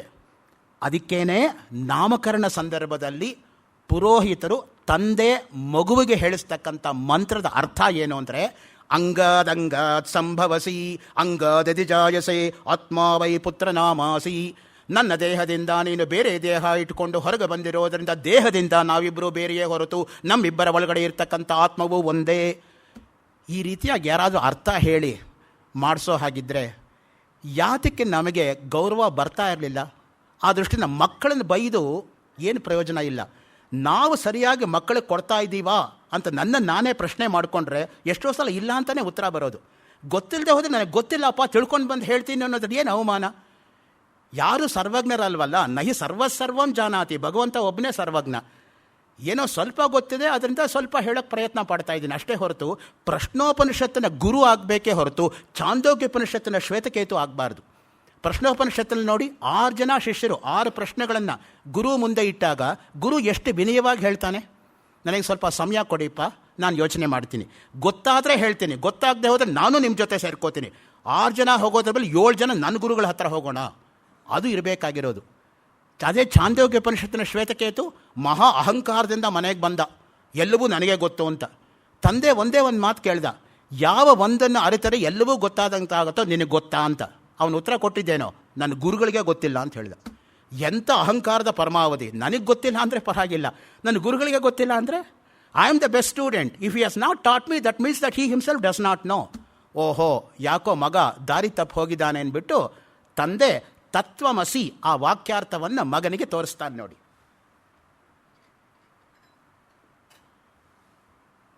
ಮಗು ಒಂದು ಲೋಟ ತಗೊಂಬ, ಲೋಟ ತುಂಬ ನೀರು ಹಾಕು, ಒಂದು ಚಿಟಿಕೆ ಉಪ್ಪು ಹಾಕು, 1 ನಿಮಿಷ ಬಿಡು ಉಪ್ಪು ಕರಗೋ ತನಕ. ಮೇಲ್ಗಡೆ ಭಾಗ ನೀರು ಕುಡಿ, ಹೇಗಿದೆ ಉಪ್ಪಾಗಿದೆ. ಮಧ್ಯಭಾಗ ನೀರು ಕುಡಿ, ಹೇಗಿದೆ ಉಪ್ಪಾಗಿದೆ. ಕೆಳಗಡೆ ಭಾಗ ನೀರು ಕುಡಿ, ಹೇಗಿದೆ ಉಪ್ಪಾಗಿದೆ. ಉಪ್ಪು ಕಣ್ಣಿಗೆ ಕಾಣಿಸ್ತಾ ಇದೆಯೋ? ಕಾಣಿಸ್ತಾ ಇಲ್ಲ. ಹಾಗಿದ್ರೆ ನೀರು ಉಪ್ಪಾಗಿದೆ ಅಂತ ಹೇಗೆ ಹೇಳ್ತೀಯ? ನಾಲಿಗೆಗೆ ರುಚಿ ಅನುಭವಕ್ಕೆ ಬರ್ತಾ ಇದೆ. ಪ್ರಾಕ್ಟಿಕಲ್ ಆಗಿ ಕಣ್ಣು ಮುಂದೆ ಕಾಣ್ತಕ್ಕಂಥ ನೀರನ್ನೇ ಉಪ್ಪು ನೀರು ಅನ್ನೋದನ್ನು ಅನುಭವದಿಂದ ತಿಳ್ಕೋಬೇಕಾದ್ರೆ ಆತ್ಮ ಅಥವಾ ಬ್ರಹ್ಮ ವಸ್ತುವನ್ನು ಅನುಭವ ಇಲ್ಲದೆ ಹೇಗಪ್ಪ ತಿಳ್ಕೋತೀಯ? ಇದು ತಂದೆ ಮಗನಿಗೆ ಶ್ವೇತಕೇತುವಿಗೆ ಛಾಂದೋಗ್ಯೋಪನಿಷತ್ತಿನ 6ನೇ ಅಧ್ಯಾಯದಲ್ಲಿ 9 ಲೌಕಿಕ ದೃಷ್ಟಾಂತವನ್ನು ಕೊಟ್ಟು ತತ್ವಮಸಿ ಎಂಬತಕ್ಕಂಥ ಮಹಾವಾಕ್ಯಾರ್ಥವನ್ನು ತಿಳಿಸ್ಕೊಡ್ತಕ್ಕಂಥ ವಿಧಾನ. ಎಷ್ಟು ಪ್ರಾಕ್ಟಿಕಲ್ ಟೀಚಿಂಗ್ ನೋಡಿ. ನಮ್ಮ ಹಿಂದಿನವರಿಗೆ ಎಷ್ಟು ಮಟ್ಟಿಗೆ ವೈಜ್ಞಾನಿಕವಾಗಿ ಹೇಳ್ತಕ್ಕಂಥ ಪರಿಪಾಟಿ ಇತ್ತು ಅಂದರೆ ನನಗೆ ಗೊತ್ತಿಲ್ಲ ಅಂತ ಒಪ್ಕೋಬೇಕೇ ಹೊರತು ಅವ್ರಿಗೆ ಗೊತ್ತಿರಲಿಲ್ಲ ಅಂತ ಅವ್ರ ಮೇಲೆ ದೂಷಣೆ ಹೊರಿಸಬಾರ್ದು ಯಾವಾಗಲೂ ಕೂಡ. ಅದಕ್ಕೇನೆ ಮಾಹಿಂಸ್ಯಾತ್ ಸರ್ವಾಭೂತಾನಿ, ಯಾವ ಒಂದು ಜೀವಿಯನ್ನೂ ಕೂಡ ತೆಗೀತಕ್ಕಂತಹ ಶಕ್ತಿ ನಿನಗಿಲ್ಲ, ತೆಗಿಬಾರ್ದು. ಶೃಂಗೇರಿ ಶಾರದಾ ಪೀಠದ 34ನೇ ಜಗದ್ಗುರುಗಳಾಗಿದ್ದಂತಹ ಸ್ವಯಂ ಜೀವನ್ಮುಕ್ತರಾದಂತಹ ಅವಧೂತ ಅಗ್ರೇಸರರಾದಂತಹ ಶ್ರೀ ಶ್ರೀ ಶ್ರೀ ಚಂದ್ರಶೇಖರ ಭಾರತೀ ಮಹಾಸ್ವಾಮಿಗಳು ಯಾವಾಗಲೂ ನೆಲ ನಡ್ಕೊಂಡು ನಡೀತಾ ಇದ್ರಂತೆ. ಯಾರೋ ಕೇಳಿದ್ರಂತೆ, ತಮಗೆ ಚಿರಪರಿಚಿತವಾಗಿರ್ತಕ್ಕಂಥ ಜಾಗ ಸ್ವಾಮಿ, ನೆಲ ನೋಡ್ಕೊಂಡು ತಾವು ಯಾಕೆ ನಡೀತೀರಾ? ಅವ್ರು ಹೇಳಿದ್ದು, ನೋಡಪ್ಪ ಅಲ್ಲೊಂದು ಇರುವೆ ಹೋಗ್ತಾ ಇದೆ, ನನಗೂ ಆ ಇರುವೆಗೂ 5.5 ಅಡಿ ವ್ಯತ್ಯಾಸ ಇದೆ. ನಾನು ನೋಡದೆ ಕಾಲಿಟ್ಬಿಟ್ರೆ ಇರುವೆ ಹೋಗ್ಬಿಡುತ್ತೆ. ಯಾವ ಇರುವೆಯನ್ನು ಭಗವಂತ ಸೃಷ್ಟಿ ಮಾಡಿದಾನೋ ಅದೇ ಭಗವಂತ ನನ್ನನ್ನು ಸೃಷ್ಟಿ ಮಾಡಿದ್ದಾನೆ. ಇರೋ ಸೃಷ್ಟಿ ತೆಗೆದರೆ ಮರುಸೃಷ್ಟಿ ಮಾಡೋ ಶಕ್ತಿ ನನಗಿಲ್ಲ. ಅದರಿಂದ ಭಗವತ್ ಸೃಷ್ಟಿ ತೆಗಿಬಾರ್ದು ಅಂತ ಹೇಳಿದ್ರಂತೆ. ಯಾವಾಗಲೂ ಅಂತರ್ಮುಖಿಗಳಾದಂಥ ಅವರಿಗೇನೆ ಲೋಕದ ಬಗ್ಗೆ ಅಷ್ಟು ಕಾಳಜಿ ಇದ್ದರೆ ಯಾವಾಗಲೂ ಲೋಕದಲ್ಲೇ ಬಿದ್ದು ಒದ್ದಾಡೋ ನಮಗಿನ್ನಷ್ಟು ಕಾಳಜಿ ಇರಬೇಡ? ಅಲ್ಲೊಂದು ಜೀವ ಇದೆ ಅಂತ ಕೂಡ ನಮಗೆ ಗೊತ್ತಿಲ್ವಲ್ಲ, ನಾವು ಅದರ ಮೇಲೆ ಓಡಾಡ್ತಾ ಇರ್ತೀವಿ, ಏನೂ ಇಲ್ಲದೆ ಇರೋ ಹಾಗೇನೆ. ಅದಕ್ಕೆ ಹೇಳೋದು, ಬದುಕಲು ಬಿಡು, ಬದುಕಲು ಕಲಿಯಿರಿ. ಜಗದಾತ್ಮಾನಂದ ಸ್ವಾಮಿಗಳು ಒಂದು ಒಳ್ಳೆ ಪುಸ್ತಕ ಬರೆದಿದ್ದಾರೆ. ಬದುಕೋದಕ್ಕೆ ಮನುಷ್ಯ ಕಲಿಬೇಕು, ಯಾವಾಗಲೂ ಕೂಡ ಸಾಯಿಸೋದಕ್ಕಲ್ಲ. ಯಾರು ಬೇಕಾದರೂ ಒಂದು ಗುಂಡಿಟ್ಬಿಟ್ಟು ಯಾರನ್ನ ಬೇಕಾದರೂ ಸಾಯಿಸಿಬಿಡ್ಬೋದು. ಅದೇ ಬದುಕೋದಕ್ಕೆ ಯಾರು ಶಕ್ತಿ ಕೊಡ್ತಾರೋ ಅವರಲ್ಲಿ ನಿಜವಾಗಿರ್ತಕ್ಕಂತಹ ಆ ಆಧ್ಯಾತ್ಮಿಕವಾಗಿರ್ತಕ್ಕಂಥ ಧ್ಯೇಯ ಅನ್ನೋದು ಭಗವಂತ ತುಂಬಿಸಿರ್ತಾನೆ ಯಾವಾಗಲೂ ಕೂಡ. ನಾವು ಕೈಯಲ್ಲಾದಷ್ಟು ಇನ್ನೊಬ್ಬರ ಸಹಾಯ ಮಾಡಬೇಕೇ ಹೊರತು ಯಾರಿಗೂ ಅಡ್ಡ ಬರಬಾರ್ದು ಯಾವಾಗಲೂ ಕೂಡ. ಯಾತಕ್ಕೆ ಈ ಮಾತನ್ನು ಹೇಳ್ತೀನಿ ಅಂದರೆ, ಒಬ್ಬ ಅಧ್ಯಾಪಕನ ಮಗನಾಗಿ ಈ ಮಾತನ್ನು ಹೇಳ್ತೀನಿ. ನಾನು ಒಂದು ಸಲ ಪೇಪರ್ ವ್ಯಾಲ್ಯೂ ಮಾಡೋವಾಗ ಆ ಹುಡುಗ ಎಷ್ಟು ಬಂದಿದ್ನೋ ಅಷ್ಟು ಮಾರ್ಕ್ಸ್ ನಾನು ಕೊಟ್ಟಾಗ ನಮ್ಮ ತಂದೆ ಹೇಳಿದರು, ನೀನು ಕಡಿಮೆ ಕೊಟ್ಟಿದ್ದೀಯಾ ಅಂತ. ಅವನು ಬರೆದಷ್ಟು ನಾನು ಕೊಟ್ಟಿದ್ದೀನಿ ಅಂತ ಹೇಳಿದೆ. ಅವ್ರು ಹೇಳಿದರು, ನೀನೇ ಆ ವಯಸ್ಸಿನಲ್ಲಿ ಕೂತ್ಕೊಂಡು ಆ ಪ್ರಶ್ನೆ ಪತ್ರಿಕೆ ಬರೆದಿದ್ರೆ ಇಷ್ಟು ಉತ್ತರ ಬರೀತಾ ಇದೆಯಾ? ನನಗೆ ಧಡಕ್ಕಂತು, ಕೊಡು 2 ಮಾರ್ಕ್ಸ್ ಜಾಸ್ತಿ. B liberal in valuation but strict in the class room. That's what ಈ ಟಾಟ್ ಮೀ. ಕ್ಲಾಸಲ್ಲಿ ಸಡಿಲ ಬಿಡಬೇಡ, ಎಲ್ಲೆಲ್ಲೋ ಹೊಟ್ಟೋಗ್ತಾರೆ. ಕ್ಲಾಸಲ್ಲಿ ಗಟ್ಟಿಯಾಗಿ ಸರಿಯಾಗಿ ಹಿಡ್ಕೊಂಡು ಪಾಠ ಮಾಡು, ಆದರೆ ವ್ಯಾಲ್ಯೂಯೇಷನ್ ಮಾತ್ರ ಸಡಿಲವಾಗಿ ಮಾಡು. ಯಾರಿಗೂ 60 ಬರೋರಿಗೆ 70 ಕೊಡು, ಏನು ಗಂಟು ಹೋಗೋದು ನಿನಗೆ? ಇಲ್ಲದೆ ಅನ್ಡಿಸರ್ವಿಂಗಾಗಿ ಏನು ಅವ್ನು ಕ್ಲೇಮ್ ಮಾಡ್ತಾ ಇಲ್ವಲ್ಲ, ಬರೋರಿಗೆ ಕೊಡು ಜಾಸ್ತಿ. ಆ ದೃಷ್ಟಿಯಿಂದ ಯಾವಾಗಲೂ ಕೂಡ ನಾವು ಆ ರೀತಿಯಾಗಿ ಒಳ್ಳೆಯದನ್ನು ಮಾಡಬೇಕು ಜೀವನದಲ್ಲಿ. ಕೈಯಲ್ಲಿ ಏನೋ ಅಧಿಕಾರ ಇದೆ ಅಂದರೆ ಅಧಿಕಾರ ಇರೋಷ್ಟು ದಿನ ಎಷ್ಟು ಜನಕ್ಕಾಗತ್ತೋ ಅಷ್ಟು ಜನಕ್ಕೆ ನಾವು ಒಳ್ಳೇದು ಮಾಡಬೇಡ. ನಾಳೆ ನಾವು ಯಾರೋ ಅವ್ರು ಯಾರೋ ನಮಗೆ ಗೊತ್ತಿಲ್ಲ. ಆ ದೃಷ್ಟಿಯಿಂದನೇ ಇಲ್ಲಿ ಹೇಳ್ತಾರೆ ನೋಡಿ, ಮೋಕ್ಷೋ ಭವೇ ನಿತ್ಯಂ ಅಹಿಂಸಕಸ್ಯ. ಆಪಸ್ತಂಭ ಧರ್ಮಸೂತ್ರದಲ್ಲಿ ಈ ಮಾತು ಬರುತ್ತೆ, ಹಿಂಸೆ ಮಾಡದವನಿಗೆ ಮೋಕ್ಷ ಪ್ರಾಪ್ತಿಯಾಗುತ್ತದೆ. ನೋಡಿ ಎಲ್ಲಿ ತನಕ ಹೋಗುತ್ತೆ ಅಂದರೆ, ಅಹಿಂಸಾ ಅನ್ನೋ ಒಂದು ಪದ ನಿಮಗೆ ಮುಕ್ತಿ ತನಕ ಕರ್ಕೊಂಡು ಹೋಗೋದಕ್ಕೆ ಸಾಧ್ಯ ಆಗುತ್ತೆ. ಯಾರಾದರೂ ಯೋಚನೆ ಮಾಡಿದ್ದೀರಾ? ಅಷ್ಟು ಆಳವಾಗಿರ್ತಕ್ಕಂತಹ ಗಾಢವಾದ ನಿಗೂಢವಾಗಿರ್ತಕ್ಕಂಥ ಅರ್ಥ ಅಹಿಂಸೆ ಅನ್ನೋ 3 ಅಕ್ಷರಕ್ಕಿದೆಯಾ ಅಂತ ನಿಜವಾಗ್ಲೂ ಕೂಡ ನಮಗೆ ಆಶ್ಚರ್ಯ ಆಗುತ್ತೆ ನೋಡಿದರೆ. ಮನುಸ್ಮೃತಿನಲ್ಲಿ ಇನ್ನೂ ಒಳ್ಳೆಯ ಮಾತು ಬರುತ್ತೆ, 5ನೇ ಅಧ್ಯಾಯ 45ನೇ ಶ್ಲೋಕ ನೋಡಿ. ಯೋ ಅಹಿಂಸಮತಿ ಭೂತಾನಿ ಹಿನಸ್ತಿ ಆತ್ಮಸುಖೇಚ್ಛಯ ಸ ಜೀವನ್ಶ್ಚ ಮೃತಶ್ಚೈವ ನ ಕ್ವಚಿತ್ ಸುಖಮೇದತೆ. ಯಾರು ತನ್ನ ಸ್ವಂತ ಸುಖಕ್ಕೋಸ್ಕರ ಪ್ರಾಣಿ ಹಿಂಸೆ ಮಾಡುತ್ತಾರೋ ಅವರಿಗೆ ಬದುಕಿರುವಾಗಲೂ ಕೂಡ ಸುಖವಿಲ್ಲ, ಸತ್ತ ಮೇಲೂ ಸುಖವಿಲ್ಲ. ಆ ದೃಷ್ಟಿಯಿಂದ ಯಾವಾಗಲೂ ಕೂಡ ನಾವು ಸುಖವನ್ನು ಅಪೇಕ್ಷೆ ಪಡ್ತಕ್ಕಂಥವರು ಯಾರಿಗೂ ಕೂಡ ತೊಂದರೆ ಕೊಡೋದಕ್ಕೆ ಹೋಗಬಾರ್ದು. ಅಹಿಂಸಾ ನಿರ್ಮಲಂ ಧರ್ಮಂ ಸೇವಂತೆ ಯೇ ವಿಪಶ್ಚಿತಃ ತೇಷಾಮೇವ ಊರ್ಧ್ವಗಮನಂ ಯಾಂತಿ ತಿರ್ಯಗ್ ಅಧೋನ್ಯತ. ಪದ್ಮಪುರಾಣದಲ್ಲಿ ಈ ಮಾತು ಬರುತ್ತೆ. ಯಾರು ಅಹಿಂಸೆಯಿಂದ ಕೂಡಿದ ಶುದ್ಧ ಧರ್ಮವನ್ನು ಪಾಲಿಸುತ್ತಾರೋ ಅವರು ಊರ್ಧ್ವಗಾಮಿಗಳಾಗುತ್ತಾರೆ. ಯಾವಾಗಲೂ ಕೂಡ ಇಲ್ಲಿ ಬ್ರಹ್ಮರಂಧ್ರ ಅಂತ ಒಂದಿರುತ್ತೆ ತಲೆಯಲ್ಲಿ. ಜ್ಞಾನಿಗಳಿಗೆ ಆ ಬ್ರಹ್ಮರಂಧ್ರ ಹೊಡ್ಕೊಂಡು ಮೇಲಕ್ಕೆ ಪ್ರಾಣ ಹೋಗುತ್ತೆ ಅಂತ. ಆ ದೃಷ್ಟಿಯಿಂದನೇ ಚಂದ್ರಶೇಖರ ಭಾರತೀ ಸ್ವಾಮಿಗಳು ದೇಹ ಬಿಡೋಕ್ಕೆ 3 ದಿವಸದ ಹಿಂದೆ ಮ್ಯಾನೇಜರ್ ಜೊತೆ ತುಂಗಾ ನದಿನಲ್ಲಿ ನಡ್ಕೊಂಡು ಹೋಗ್ತಾ ಇದ್ರಂತೆ. ಇದ್ದಕ್ಕಿದ್ದಂಗೆ ಮ್ಯಾನೇಜರ್ ಕೈ ಎತ್ತಿ ತನ್ನ ತಲೆ ಮೇಲೆ ಇಟ್ರಂತೆ. ಮ್ಯಾನೇಜರ್ಗೆ ಆಶ್ಚರ್ಯ ಆಯ್ತಂತೆ, ಯಾಕೆ ಏನೋ ಒಂದು ಬೇರೆ ರೀತಿ ಇವತ್ತು ವರ್ತನೆ ಇದೆಯಲ್ಲ ಸ್ವಾಮಿಗಳದು ಅಂತ. ಅಂದರೆ ಏನದರ ಅಂತರಾರ್ಥ ಅಂದರೆ, ಇನ್ನು ನಾನು ಹೊರಡೋಕ್ಕೆ ತಯಾರಾಗಿದ್ದೀನಿ, ನೀನು ನೋಡ್ಕೋ ಮಠಾನ ಅಂತ. ಇನ್ನು ದೇಹತ್ಯಾಗ ಮಾಡೋಕ್ಕೆ ನಾನು ರೆಡಿಯಾಗಿದ್ದೀನಪ್ಪ, ಇನ್ನು ನೀನು ಮಠದ ಕಡೆ ಸ್ವಲ್ಪ ಹೆಚ್ಚು ಗಮನ ಕೊಡು ಅನ್ನೋದನ್ನು ಅವರು ಸಾಂಕೇತಿಕವಾಗಿ ಆ ರೀತಿಯಾಗಿ ಹೇಳಿರೋದು. ನೋಡಿ, ನಮ್ಮಲ್ಲಿ ಸಂಕೇತಕ್ಕೆ ಎಷ್ಟು ಅಗಾಧವಾಗಿರ್ತಕ್ಕಂಥ ಅರ್ಥ ಇದೆ ಅಂದರೆ, ಒಂದು ಡಿಕ್ಷನರಿನೇ ಇದೆ, ಡಿಕ್ಷನರಿ ಆಫ್ ಸಿಂಬಲ್ಸ್ ಅಂತ. ಯಾವ್ಯಾವ ಸಿಂಬಲ್ಗೆ ಏನೇನು ಅರ್ಥ, ಸ್ವಸ್ತಿಕ್ಗೆ ಏನು ಅರ್ಥ, ಓಂಕಾರಕ್ಕೆ ಏನು ಅರ್ಥ. ಸ್ವಾಮಿ ಹರ್ಷಾನಂದಜಿ ಮಹಾರಾಜ್ ಅವರು ಸಿಂಬಲ್ಸ್ ಇನ್ ಹಿಂದೂಯಿಸಮ್ ಅಂತಲೇ ಒಂದು ಪುಸ್ತಕ ಬರೆದಿದ್ದಾರೆ. ಈಗೊಂದು 40 ನಿಮಿಷದ ಕೆಳಗೆ ನೋಡ್ಕೊಂಬಂದೆ ರಾಮಕೃಷ್ಣ ಆಶ್ರಮದಲ್ಲಿ.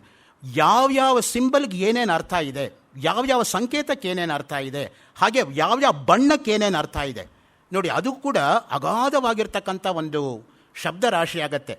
White is for purity, red is for revenge, black is for evil, yellow is for cowardice, grey is for dignity, blue is for infinity, green is for fertility, violet is the color of gods, therefore men should not wear violet. ಇದು dictionary of ಸಿಂಬಲ್ಸಲ್ಲಿ ಹೇಳ್ತಕ್ಕಂಥ ಮಾತು. ಆನಂದ್ ಕುಮಾರ ಸ್ವಾಮಿ ಎಂಬತಕ್ಕಂಥ ಮಹನೀಯ symbols ಬಗ್ಗೆನೇ ಒಂದು ಒಳ್ಳೆ ಗ್ರಂಥ ಬರೆದಿದ್ದಾನೆ. ಮಹಾದೊಡ್ಡ ವಿದ್ವಾಂಸ ಆನಂದ ಕುಮಾರಸ್ವಾಮಿ. ಅವನ ತಂದೆ ಬೇರೆ ದೇಶ, ತಾಯಿ ಬೇರೆ ದೇಶ. ತಾಯಿ ಇಂಗ್ಲೆಂಡು, ತಂದೆ ಸಿಲೋನೀಸು. ಆನಂದ್ ಕೆಂಟಿಶ್ ಕುಮಾರಸ್ವಾಮಿ, COOMARASWAMY. ಆನಂದ್ ಕುಮಾರಸ್ವಾಮಿ ಪುಸ್ತಕ ಇದು. Hindus and Buddhist and their symbolism ಎಂಬುದಾಗಿ ₹160 ರಾಮಕೃಷ್ಣಾಶ್ರಮದಲ್ಲಿ 40 ನಿಮಿಷದ ಕೆಳಗೆ ತೊಗೊಂಡಿದ್ದು. ಯಾತಕ್ಕೆ ಮಾತನ್ನು ಹೇಳ್ತಾ ಇದ್ದೇನೆ ಅಂತ ಹೇಳಿದರೆ, ಸಿಂಬಲ್ಸ್ ಬಗ್ಗೆ ಎಷ್ಟು ಅಥಾರಿಟೇಟಿವ್ ಆಗಿ ಆ ಮನುಷ್ಯ ಮಾತಾಡ್ತಾನೆ ಅಂತ ಹೇಳಿದ್ರೆ ನಿಜವಾಗ್ಲೂ ಕೂಡ ಅಚ್ಚರಿ ಆಗುತ್ತೆ. 16 ಭಾಷೆ ಬರ್ತಾ ಇತ್ತು ಅವನಿಗೆ. 30 ಪುಟ ಗ್ರಂಥ ಇದ್ದರೆ 60 ಪುಟ ನೋಟ್ಸು. ನಮಗೆ ದಿಗ್ಲಾಗುತ್ತೆ ನೋಟ್ಸ್ ನೋಡಿದ್ರೇ. 16 ಭಾಷೆಯಲ್ಲೂ ರೆಫರೆನ್ಸ್ ಕೊಡ್ತಾ ಹೋಗ್ತಾನೆ. ಎಂಥ ಎನ್ಸೈಕ್ಲೋಪೀಡಿಕ್ ನಾಲೆಡ್ಜ್ ಅಂದರೆ ನಿಜವಾಗ್ಲೂ ಕೂಡ ದೇ ಆರ್ ವಾಕಿಂಗ್ ಎನ್ಸೈಕ್ಲೋಪೀಡಿಯಾಸ್. ಅಂಥ ಒಂದು ಮನ್ನಣೆ ಜೀವನದಲ್ಲಿ ಅವನು ಬರೆದಿದ್ದಕ್ಕಿಂತ ಅಚ್ಚಾಗದೇ ಇರತಕ್ಕಂಥ ಗ್ರಂಥಗಳು ಇನ್ನೂ ಉಳ್ಕೊಂಡಿದೆ. ಪೂರ್ತಿ ಅಚ್ಚೇ ಆಗಿಲ್ಲ ಅವನು ಬರೆದಿರ್ತಕ್ಕಂಥ ಎಲ್ಲ ಗ್ರಂಥಗಳು ಕೂಡ. 4-5 ವರ್ಷದ ಕೆಳಗೆ ಅವನ ಮಗ ರಾಮ ಆನಂದ್ ಕುಮಾರಸ್ವಾಮಿ ಅಂತ ಡಾಕ್ಟರ್, ಅಮೇರಿಕನಲ್ಲಿ ಮಿಥಿಕ್ಸ್ ಸೊಸೈಟಿನಲ್ಲಿ ಒಂದು ಲೆಕ್ಚರ್ ಕೊಟ್ಟಿದ್ದ, ಅನ್ಪಬ್ಲಿಷ್ಡ್ ವರ್ಕ್ಸ್ ಆಫ್ ಮೈ ಫಾದರ್ ಅಂತ. ಸೊ ಯಾತಕ್ಕೆ ಮಾತನ್ನು ಹೇಳ್ತಾ ಇದ್ದೀನಿ ಅಂತ ಹೇಳಿದ್ರೆ, ಎಷ್ಟೋ ಜನನ ಎಷ್ಟು ಪ್ರಕಟ ಆಗಿದ್ದಾರೆ ಅಂತ ಅಳಿಯೋದು ತುಂಬ ತಪ್ಪು. ಯಾಕೆಂದರೆ ನಮ್ಮ ದೇಶದಲ್ಲಿ ಗ್ರಂಥ ಮುಖ್ಯವಾಗಿತ್ತೇ ಹೊರತು ಹೆಸರು ಮುಖ್ಯವಾಗಿರಲಿಲ್ಲ. ಯಾವಾಗಲೂ ಕೂಡ ಎಷ್ಟೋ ಗ್ರಂಥಗಳಿಗೆ ಇವತ್ತು ಕೂಡ ಹೆಸರೇ ಗೊತ್ತಿಲ್ಲ ನಮಗೆ ಯಾರು ಬರೆದಿದ್ದು ಅಂತ. ಅನಾಮಧೇಯವಾಗಿ ಹಾಗೆ ಉಳ್ಕೊಂಡಿದೆ. ಕಾಳಿದಾಸನ ಅಭಿಮಾನಿಗಳು ಏನು ಮಾಡ್ತಾರೆ, ಅಭಿನವ ಕಾಳಿದಾಸ ಅಂತ ಹಾಕೊಂಡ್ಬಿಡ್ತಾರೆ. ಕಾಳಿದಾಸನ ಹೆಸರು ಬಂತಲ್ಲ ಅಷ್ಟೇ ಸಾಕು ಅಂತ. ನನ್ನ ಹೆಸರು ಕಾಳಿದಾಸನ ಜೊತೆಗೆ ಸೇರಿಕೊಂಡ್ರೆ ಅಷ್ಟೇ ಪುಣ್ಯ ಅನ್ನೋ ದೃಷ್ಟಿಯಿಂದ ಅಭಿನವ ಕಾಳಿದಾಸ ಕೃತಂ ಅಂತ ಬರೀತಾರೆ. ಯಾತಕ್ಕೆ ಮಾತನ್ನು ಹೇಳ್ತಾ ಇದ್ದೀನಿ ಅಂತ ಹೇಳಿದ್ರೆ, ಗ್ರಂಥ ಮುಖ್ಯವೇ ಹೊರತು ಕರ್ತೃ ಅಲ್ಲ ಮುಖ್ಯ. ಅದಕ್ಕೆ be ever self abnegating and not self projecting. ಯಾವಾಗಲೂ ಕೂಡ ನನ್ನನ್ನು ನಾನು ಮುಂದೆ ನನ್ನ ಕೃತಿ ನನ್ನ ಬಗ್ಗೆ ಹೇಳಬೇಕೇ ಹೊರತು ನಾನಲ್ಲ ಹೇಳ್ತಕ್ಕಂಥವನು. 4 ಜನ ವಿಮರ್ಶಕರು ನೋಡಿ ಅದರ ಬಗ್ಗೆ ಒಳ್ಳೆ ವಿಮರ್ಶೆ ಕೊಟ್ಟರೆ ಆವಾಗ ಆ ಕವಿಯ ನಿಜವಾಗಿರ್ತಕ್ಕಂಥ ಕವಿತ್ವ ಎಂಬತಕ್ಕಂಥದ್ದು ಸಾರ್ಥಕವಾಗುತ್ತೆ. ನಾನ್ ಋಷಿ ಕುರುತೆ ಕಾವ್ಯಂ ಋಷಿಕ್ಕಿಲ ದರ್ಶನಾತ್, ಅದು ನಮ್ಮಲ್ಲಿರೋದು. ಋಷಿ ಅಲ್ಲದೆ ಇರೋನು ಕವಿ ಅಲ್ಲ, ಕವಿ ಅಲ್ಲದೆ ಇರೋನು ಋಷಿ ಅಲ್ಲ. ಕವಿರ್ ಮನೀಷಿ ಅನ್ನೋ ಶಬ್ದವನ್ನೇ ಈಶಾವಾಸ್ಯ ಉಪನಿಷತ್ ಹೇಳುತ್ತೆ ನೋಡಿ. ಮನೀಷಿ ಅಂದ್ರೇನು? ಮನಸ್ಸಿನ ಮೇಲೆ ಹತೋಟಿ ಇರತಕ್ಕಂಥವನು. ಮನಸ್ವಿನ್ಯೈ ನಮಃ ಲಲಿತಾ ಸಹಸ್ರನಾಮ. ಆ ದೃಷ್ಟಿಯಿಂದನೇ ಕವಿಯಾಗಿರ್ತಕ್ಕಂಥವನು ಯಾವ ಮಟ್ಟದಲ್ಲಿ ನಮ್ಮನ್ನು ಎತ್ಕೊಂಡಿದ್ದಾನೆ ಅಂದರೆ, ಕವಿ ಕರೋತಿ ಕಾವ್ಯಾನಿ ರಸಂ ಜಾನಾತಿ ಪಂಡಿತಃ. ಅದಕ್ಕೆ ಹೇಳೋದು, ಕವಿಗೆ ನೀನು ರಸದ ಬಗ್ಗೆ ಹೇಳಬೇಕಾಗಿಲ್ಲ, ಅವನು ಬರ್ಕೊಂಡು ಹೋಗ್ತಾನೆ. ಅವನ ಇರ್ತಕ್ಕಂತಹ ಒಂದು ಕಲ್ಪನಾ ಶಕ್ತಿಯಿಂದ ಬರ್ಕೊಂಡು ಹೋಗ್ತಾನೆ. ಆ ದೃಷ್ಟಿಯಿಂದನೇ ಆ ಶಬ್ದಗಳು ಯಾವ ರೀತಿ ಪುಂಖಾನುಪುಂಖವಾಗಿ ಬರುತ್ತೆ ಕವಿಯ ಒಂದು ಬಾಯಿಂದ ಅಂತ ಹೇಳಿದರೆ, ಅವನು ಶಬ್ದಗಳನ್ನು ಹುಡುಕೊಂಡು ಹೋಗಲ್ಲ, ಶಬ್ದಗಳೇ ಅವನನ್ನು ಹುಡುಕೊಂಡು ಬರುತ್ತೆ. ನನ್ನನ್ನು ಬಿಡಬೇಡ, ನನ್ನನ್ನು ಬಿಡಬೇಡ ಅಂತ. ಬಾಣನ ಕಾದಂಬರಿ ನೀವು ನೋಡಿದರೆ ಆಶ್ಚರ್ಯ ಆಗುತ್ತೆ, ಏನು ಶಬ್ದಗಳು ಯಾವ ರೀತಿ ಬರುತ್ತೆ ಅಂತ ನೋಡಿ. 13 ಪುಟ ಒಂದೇ ವಾಕ್ಯ ಇದೆಯಲ್ಲ ಬಾಣನ ಕಾದಂಬರಿನಲ್ಲಿ. ಜೇಮ್ಸ್ ಜಾಯ್ಸ್, ಯುಲಿಸಿಸ್ ಜೊತೆ ನೀವು ಕಂಪೇರ್ ಮಾಡಿದರೆ ಬಾಣನ ಕಾದಂಬರಿನ ಎಂಥ ಒಳ್ಳೆಯ ಕೃತಿ ಆಗುತ್ತೆ ಕಂಪ್ಯಾರಿಟಿವ್ ಲಿಟ್ರೇಚರ್ಗೆ. ಆ ತರಹ ಕೆಲಸಗಳು ಹೆಚ್ಚೆಚ್ಚಿಗೆ ಆಗಬೇಕು. ತತಃ ಕತಿಪಯ ದಿವಸಾಪಗಮೇ ಚ ರಾಜ ಸ್ವಯಮುತ್ಕ್ಷಿಪ್ತ ಮಂಗಲ ಕಲಶ ಸಹಶುಕನಾಸೇನ ಪುಣ್ಯೇಹನಿ ಪುರೋದಸ ಸಂಪಾದಿತ ಅಶೇಷ ರಾಜ್ಯಾಭಿಷೇಕ ಮಂಗಲಂ ಅನೇಕ ನರಪತಿ ಸಹಸ್ರ ಪರಿವೃತೇಭ್ಯ ಸರ್ವಾಭ್ಯೋ ನದೀಭ್ಯ ಸರ್ವೇಭ್ಯ ಸಾಗರೇಭ್ಯ ಸಮಾಹೃತೇನ ಸರ್ವೌಷಧಿಭಿ ಸರ್ವಮೃದ್ಭಿ ಸರ್ವಫಲೈ ಸರ್ವರತ್ನೈಶ್ಚ ಪರಿಗೃಹೀತೇನ ಆನಂದ ಬಾಷ್ಪಜಲ ಮಿಶ್ರೇಣ ಮಂತ್ರಪೂತೇನ ವಾರಿಣ ಸುತಂ ಅಭಿಷೇಚ. ಚಿಕ್ಕ ವಾಕ್ಯ, ದೊಡ್ಡ ವಾಕ್ಯ ಹೇಳ್ತಾ ಇಲ್ಲ ಕಾದಂಬರಿನಲ್ಲಿ. ಅದು 13 ಪುಟ ಇದೆ. ನಾವೆಲ್ಲ 36 ವರ್ಷದ ಹಿಂದೆ ಸಮೃತ ಲೆಕ್ಚರರ್ಶಿಪ್ಗೆ ಅಪ್ಲೈ ಮಾಡಿದಾಗ ನಮಗೆ ಒಂದೇ ಪ್ರಶ್ನೆ ಕೇಳಿದ್ದು ಇಂಟರ್ವ್ಯೂಗೆ ಬಂದಂಥ ವಿದ್ವಾಂಸರು. ಆ ಬಾಣನ 13 ಪುಟ ಬರುತ್ತಲ್ಲ ಕಾದಂಬರಿನಲ್ಲಿ, ಬಾಯಿಗೆ ಹೇಳು, ಪದವಿಭಾಗ ಮಾಡು, ಅರ್ಥ ಹೇಳು, ನಾವು ಗ್ರಂಥ ನೋಡ್ಕೋತೀವಿ ಅಷ್ಟೇ. 1 ಕ್ವೆಶ್ಚನ್ ಡಿಟರ್ಮಿನ್ಡ್ ಲೆಕ್ಚರರ್ಸ್ ಪೋಸ್ಟ್ ಇನ್ ಸಂಸ್ಕೃತ್. ಯಾತಕ್ಕೆ ಹೇಳ್ತೀನಿ ಅಂದರೆ, ಈಗ ಪುಸ್ತಕ ನೋಡ್ಕೊಂಡು ಓದೋರೇ ಮಹನೀಯರಾಗಿಬಿಟ್ಟಿದ್ದಾರೆ. ಆವಾಗ ಬಾಯಲ್ಲಿ ಪುಸ್ತಕಸ್ಥ ನಸಾ ವಿದ್ಯಾ ಮಸ್ತಕಸ್ಥಾತ್ ಯಾ ವಿದ್ಯಾ ಅಂತ ಬುಕ್ಕಲ್ಲಿರೋದೆಲ್ಲ ವಿದ್ಯೆ ಇಲ್ಲಿರಬೇಕು ಏನಿದ್ರೂ ಕೂಡ. ಅದಕ್ಕೆ ಟಕ್ಕಂತ ಲೈಟ್ ಹೋಗಿಬಿಟ್ರೆ ಕೆಲವ್ರಿಗೆ ಮಹದಾನಂದ. ಯಾಕೆಂದರೆ ಕತ್ಲಲ್ಲಿ ಯಾರೂ ಆಚೆ ಹೋಗೋಕ್ಕಾಗಲ್ಲ ನೋಡಿ. ಅರ್ಧ ಗಂಟೆ ಮಾತಾಡಿ 2 ಗಂಟೆ ಮಾತಾಡ್ಬಿಡ್ತಾರೆ. GP ರಾಜರತ್ನಂ ಹೇಳಿರೋ ಒಂದು ಮಾತನ್ನು ನಿಮಗೆ ನೆನಪಿಸ್ತೀನಿ. ಯಾರೋ ಒಬ್ಬರು ಭಾಷಣಕ್ಕೆ ಕರೆದ್ರಂತೆ. 15 ನಿಮಿಷ ಬಂದು ಮಾತಾಡಿ ಅಂತ, 3 ತಿಂಗಳು ಟೈಮ್ ಕೊಡಿ ಅಂತ ಕೇಳಿದ್ರಂತೆ. ಅವ್ರಿಗೆ ಆಶ್ಚರ್ಯ, 15 ನಿಮಿಷ ಮಾತಾಡೋಕ್ಕೆ 3 ತಿಂಗಳು ಟೈಮ್ ಕೇಳ್ತಾರೆ. ಆಮೇಲೆ ಇನ್ನೊಬ್ಬರು ಬಂದು ಕೇಳಿದ್ರಂತೆ, 1 ಗಂಟೆ ಮಾತಾಡಿ ಅಂತ ಹೇಳಿಬಿಟ್ಟು ಕೇಳಿದಾಗ 2 ತಿಂಗಳು ಟೈಮ್ ಕೊಡು ಅಂತ ಕೇಳಿದ್ರಂತೆ. ಇನ್ಯಾರೋ ಒಬ್ಬರು ಬಂದು 3 ಗಂಟೆ ಮಾತಾಡಿ ನಡೀರಿ ಈಗಲೇ ಅಂತಂತೆ. ಸೊ ಸ್ಟೇಜ್ ಹತ್ತಿದ್ರೆ 3 ಗಂಟೆ. CK ವೆಂಕಟರಾಮಯ್ಯನವರು ಮತ್ತು GP ರಾಜರತ್ನಂ ಅವರೆಲ್ಲ ಕೂಡ ಒಂದು ಕೈಯಲ್ಲಿ ಪೇಪರೂ ಇಲ್ಲದೆ 3 ಗಂಟೆ ಆರಾಮಾಗಿ ಮಾತಾಡ್ಕೊಂಡು ಇಳಿತಾ ಇದ್ರು. ಅಷ್ಟು ಇದ್ಕೊಂಡು ಕೂಡ CK ವೆಂಕಟರಾಮಯ್ಯನವ್ರು ನೋಡಿ, he was a lawyer by profession. CV Vishweshwar ರೀಸೆಂಟಾಗಿ ಹೋಗ್ಬಿಟ್ರು, ಪ್ಲಾನೆಟೋರಿಯಂ ಡೈರೆಕ್ಟರ್ ಆಗಿದ್ದವರು. ಅವ್ರ ತಂದೆ CK Venkataramaiah, the first person to get Padmashri award for Karnataka. CK ವೆಂಕಟರಾಮಯ್ಯನವರು ಭಾಸಕವಿ, Bhavabhuti ಕವಿ, ಕಾಳಿದಾಸ ಕವಿ. 500 ಪುಟ ಅವರು ಬರೆದಿರ್ತಕ್ಕಂಥ ಉದ್ಗ್ರಂಥಗಳು, ಒಂದೊಂದಕ್ಕೂ PhD ಕೊಡಬೇಕು. ಅಂತಹ ಉದ್ಗ್ರಂಥಗಳು ಅವ್ರು ಕೊಟ್ಟಿರ್ತಕ್ಕಂಥದ್ದು. ಅವ್ರ ಪ್ರೊಫೆಷನ್ನೇ ಬೇರೆ, ಅವ್ರ ಲೈಕಿಂಗೇ ಬೇರೆ. ಆ ರೀತಿಯಾಗಿ ನಿಜವಾಗ್ಲೂ ಕೂಡ ಅದು ಅದ್ಭುತವಾಗಿರ್ತಕ್ಕಂಥ ಒಂದು ಕಲೆ. ಯಾವತ್ತೂ ಕೂಡ ಎಷ್ಟೋ ಜನಕ್ಕೆ ವಿಷಯ ಗೊತ್ತಿರುತ್ತೆ, ಆದರೆ ಹೇಳೋ ಕಲೆ ಇರಲ್ಲ. ಕೆಲವ್ರಿಗೆ ಹೇಳೋ ಕಲೆ ಚೆನ್ನಾಗಿರುತ್ತೆ, ವಿಷಯವೇ ಗೊತ್ತಿರಲ್ಲ. ಅವರಿಬ್ಬರೂ ಕೂಡ ಪ್ರಯೋಜನಕ್ಕೆ ಬರಲ್ಲ. ಎರಡೂ ಇಟ್ಕೊಂಡು ಅನುಭವಿಸ್ಕೊಂಡು ವಿನೀತವಾಗಿ ಹೇಳ್ತಕ್ಕಂಥವನು ನಿಜವಾದ ಅರ್ಥದಲ್ಲಿ ಜ್ಞಾನಿ ಆಗೋದಕ್ಕೆ ಸಾಧ್ಯ. ಈ ಅಹಿಂಸೆ ಏನು ಮಾಡುತ್ತೆ ನೋಡಿ, ಮಾತೇವ ಸರ್ವಭೂತಾನಾಂ ಅಹಿಂಸಾ ಹಿತಕಾರಿಣಿ ಅಹಿಂಸೈವ ಹಿ ಸಂಸಾರಂ ಮರೌ ಅಮೃತಸಾರಿಣಿ ಅಹಿಂಸಾ ಹಿ ದುಃಖದಾವಾಗ್ನಿ ಪ್ರಾವೃಷೇಣ್ಯಘನಾವಲಿ ಭವಭ್ರಮರುಗಾರ್ಥಾನಾಂ ಅಹಿಂಸಾ ಪರಮೌಷಧಿ. ಯೋಗಶಾಸ್ತ್ರದಲ್ಲಿ ಪಾತಂಜಲ ಯೋಗ ಸೂತ್ರದ ಮೇಲೆ ವ್ಯಾಸಭಾಷ್ಯದ ಮೇಲೆ ವಾಚಸ್ಪತಿ ಮಿಶ್ರ ಎಂಬತಕ್ಕಂತಹ 9ನೇ ಶತಮಾನದ ವಿದ್ವಾಂಸರು ತತ್ವವೈಶಾರದಿ ಎಂಬತಕ್ಕಂಥ ಗ್ರಂಥವನ್ನು ಬರೆದಿದ್ದಾರೆ. ಆ ಗ್ರಂಥದಲ್ಲಿ ಈ ಶ್ಲೋಕ ಬರುತ್ತೆ. ಅಹಿಂಸೆ ಎಲ್ಲರಿಗೂ ತಾಯಿಯಂತೆ ಹಿತವನ್ನು ಉಂಟು ಮಾಡುತ್ತದೆ. ಯಾವ ತಾಯಿ ಕೂಡ ಮಕ್ಕಳಿಗೆ ಅಹಿತವನ್ನು ಬಯಸಲ್ಲ. ತಾನು ಅಹಿತದಲ್ಲಿ ಇದ್ದರೂ ಕೂಡ ಮಕ್ಕಳಿಗೆ ಒಳ್ಳೆಯದಾಗಲಿ ಅಂತ ಬಯಸ್ತಾಳೆ ಹೊರತು ಮಕ್ಕಳಿಗೆ ಕೆಟ್ಟದಾಗಲಿ ಅಂತ ಯಾವ ತಾಯಿನೂ ಬಯಸಲ್ಲ. ಅದಕ್ಕೆ ನಮ್ಮಲ್ಲಿರ್ತಕ್ಕಂಥದ್ದು ಮಾತೃದೇವೋಭವ, ಆಮೇಲೆ ಪಿತೃದೇವೋಭವ. ಮಾತಾ ಪೂರ್ವ ರೂಪಂ ಪಿತಾ ಉತ್ತರ ರೂಪಂ ಜನನೀ ಜನ್ಮಭೂಮಿಶ್ಚ ಸ್ವರ್ಗಾದಪಿ ಗರಿಯಸಿ. ಭಾಸ ಪ್ರತಿಮಾ ನಾಟಕದಲ್ಲಿ ಎಂಥ ಒಳ್ಳೆ ಚಿತ್ರಣ ತರ್ತಾನೆ ಅಂತ ಹೇಳಿದರೆ, ರಾತ್ರೋರಾತ್ರಿ ಕೆಟ್ಟ ಕನಸು ಬಿದ್ದು ಭರತ ಓಡೋಡಿ ಬರ್ತಾನೆ ವಾಪಸ್ಸು. ಅಪಿ ಮೃಗಾಹ ಧಾವಂತೀವ. ಏನು ಉದಾಹರಣೆ ಕೊಡ್ತಾನೆ ಭಾಸ ಅಂದರೆ, ಮರಗಳು ಓಡ್ತಾ ಇದೆಯೋ ಅನ್ನೋ ತರಹ ಸ್ಪೀಡಾಗಿ ಬರ್ತಾ ಇದ್ದಾನೆ. ಮರಗಳೆಲ್ಲ ಓಡೋದು, ಇವನು ಓಡ್ತಾ ಇದ್ದಾನೆ. ಇವನು ಓಡ್ತಾ ಇರೋವಾಗ ಮರಗಳು ಓಡ್ತಾ ಇರೋ ಹಾಗೆ ಇವನಿಗೆ ಭಾಸವಾಗ್ತಾ ಇದೆ. ನಾವು ಬಸ್ಸು ಅಥವಾ ಕಾರಲ್ಲಿ ಹೋಗೋವಾಗ ಎದುರು ದಿಕ್ಕಿನಿಂದ ಮರಗಳು ಓಡ್ತಾ ಇರೋ ಹಾಗೆ ಕಾಣುತ್ತೆ ನೋಡಿ. ಮರಗಳೆಲ್ಲ ಓಡ್ತಾ ಇರೋದು, ನಾವು ಓಡ್ತಾ ಇದ್ದೀವಿ. ಓಡಿ ಬರ್ತಾನೆ. ಬಂದ ಮೇಲೆ ಕೈಕೇಯಿ ಒಂದು ಮಾತು ಹೇಳ್ತಾಳೆ, ದಶರಥ ಸತ್ತೋದ, ರಾಮ ಕಾಡಿಗೆ ಹೋಗ್ಬಿಟ್ಟ, ನಿನಗೆ ಯಾರೂ ತೊಂದರೆ ಇಲ್ಲದೆ ಸುಖವಾಗಿ ರಾಜ್ಯ ಆಳು. ಎಷ್ಟು ಕೋಪ ಬರುತ್ತೆ ಭರತನಿಗೆ ಅಂದರೆ, ಮಮ ಮಾತುಶ್ಚ ಮಧ್ಯಸ್ಥ ತನ್ನ ಶೋಭಸೆ ಗಂಗಾ ಯಮುನೆಯವರ ಮಧ್ಯೆ ಕುಮುದ ಇವ ಪ್ರವೇಶಿತ. ಬೈತಾನೆ, ನೀನು ತಾಯಿ ಅಂತ ಹೇಳೋದಕ್ಕೆ ನಾಲಾಯಕ್ ನೀನು. ಗಂಗೆ ಮತ್ತು ಯಮುನೆ ತರಹ ಇರತಕ್ಕಂಥ ನನ್ನ ಇಬ್ಬರು ತಾಯಂದಿರಿದ್ದಾರಲ್ಲ, ಕೌಸಲ್ಯ ಮತ್ತು ಸುಮಿತ್ರ, ಅವ್ರ ಮಧ್ಯೆ ಕೊಳಚೆ ನೀರು ತರಹ ನೀನು ಎಲ್ಲಿಂದ ಬಂದು ಸೇರಿಕೊಂಡೆ ಅಂತ ಕೇಳ್ತಾನೆ ತನ್ನ ತಾಯಿಯನ್ನು.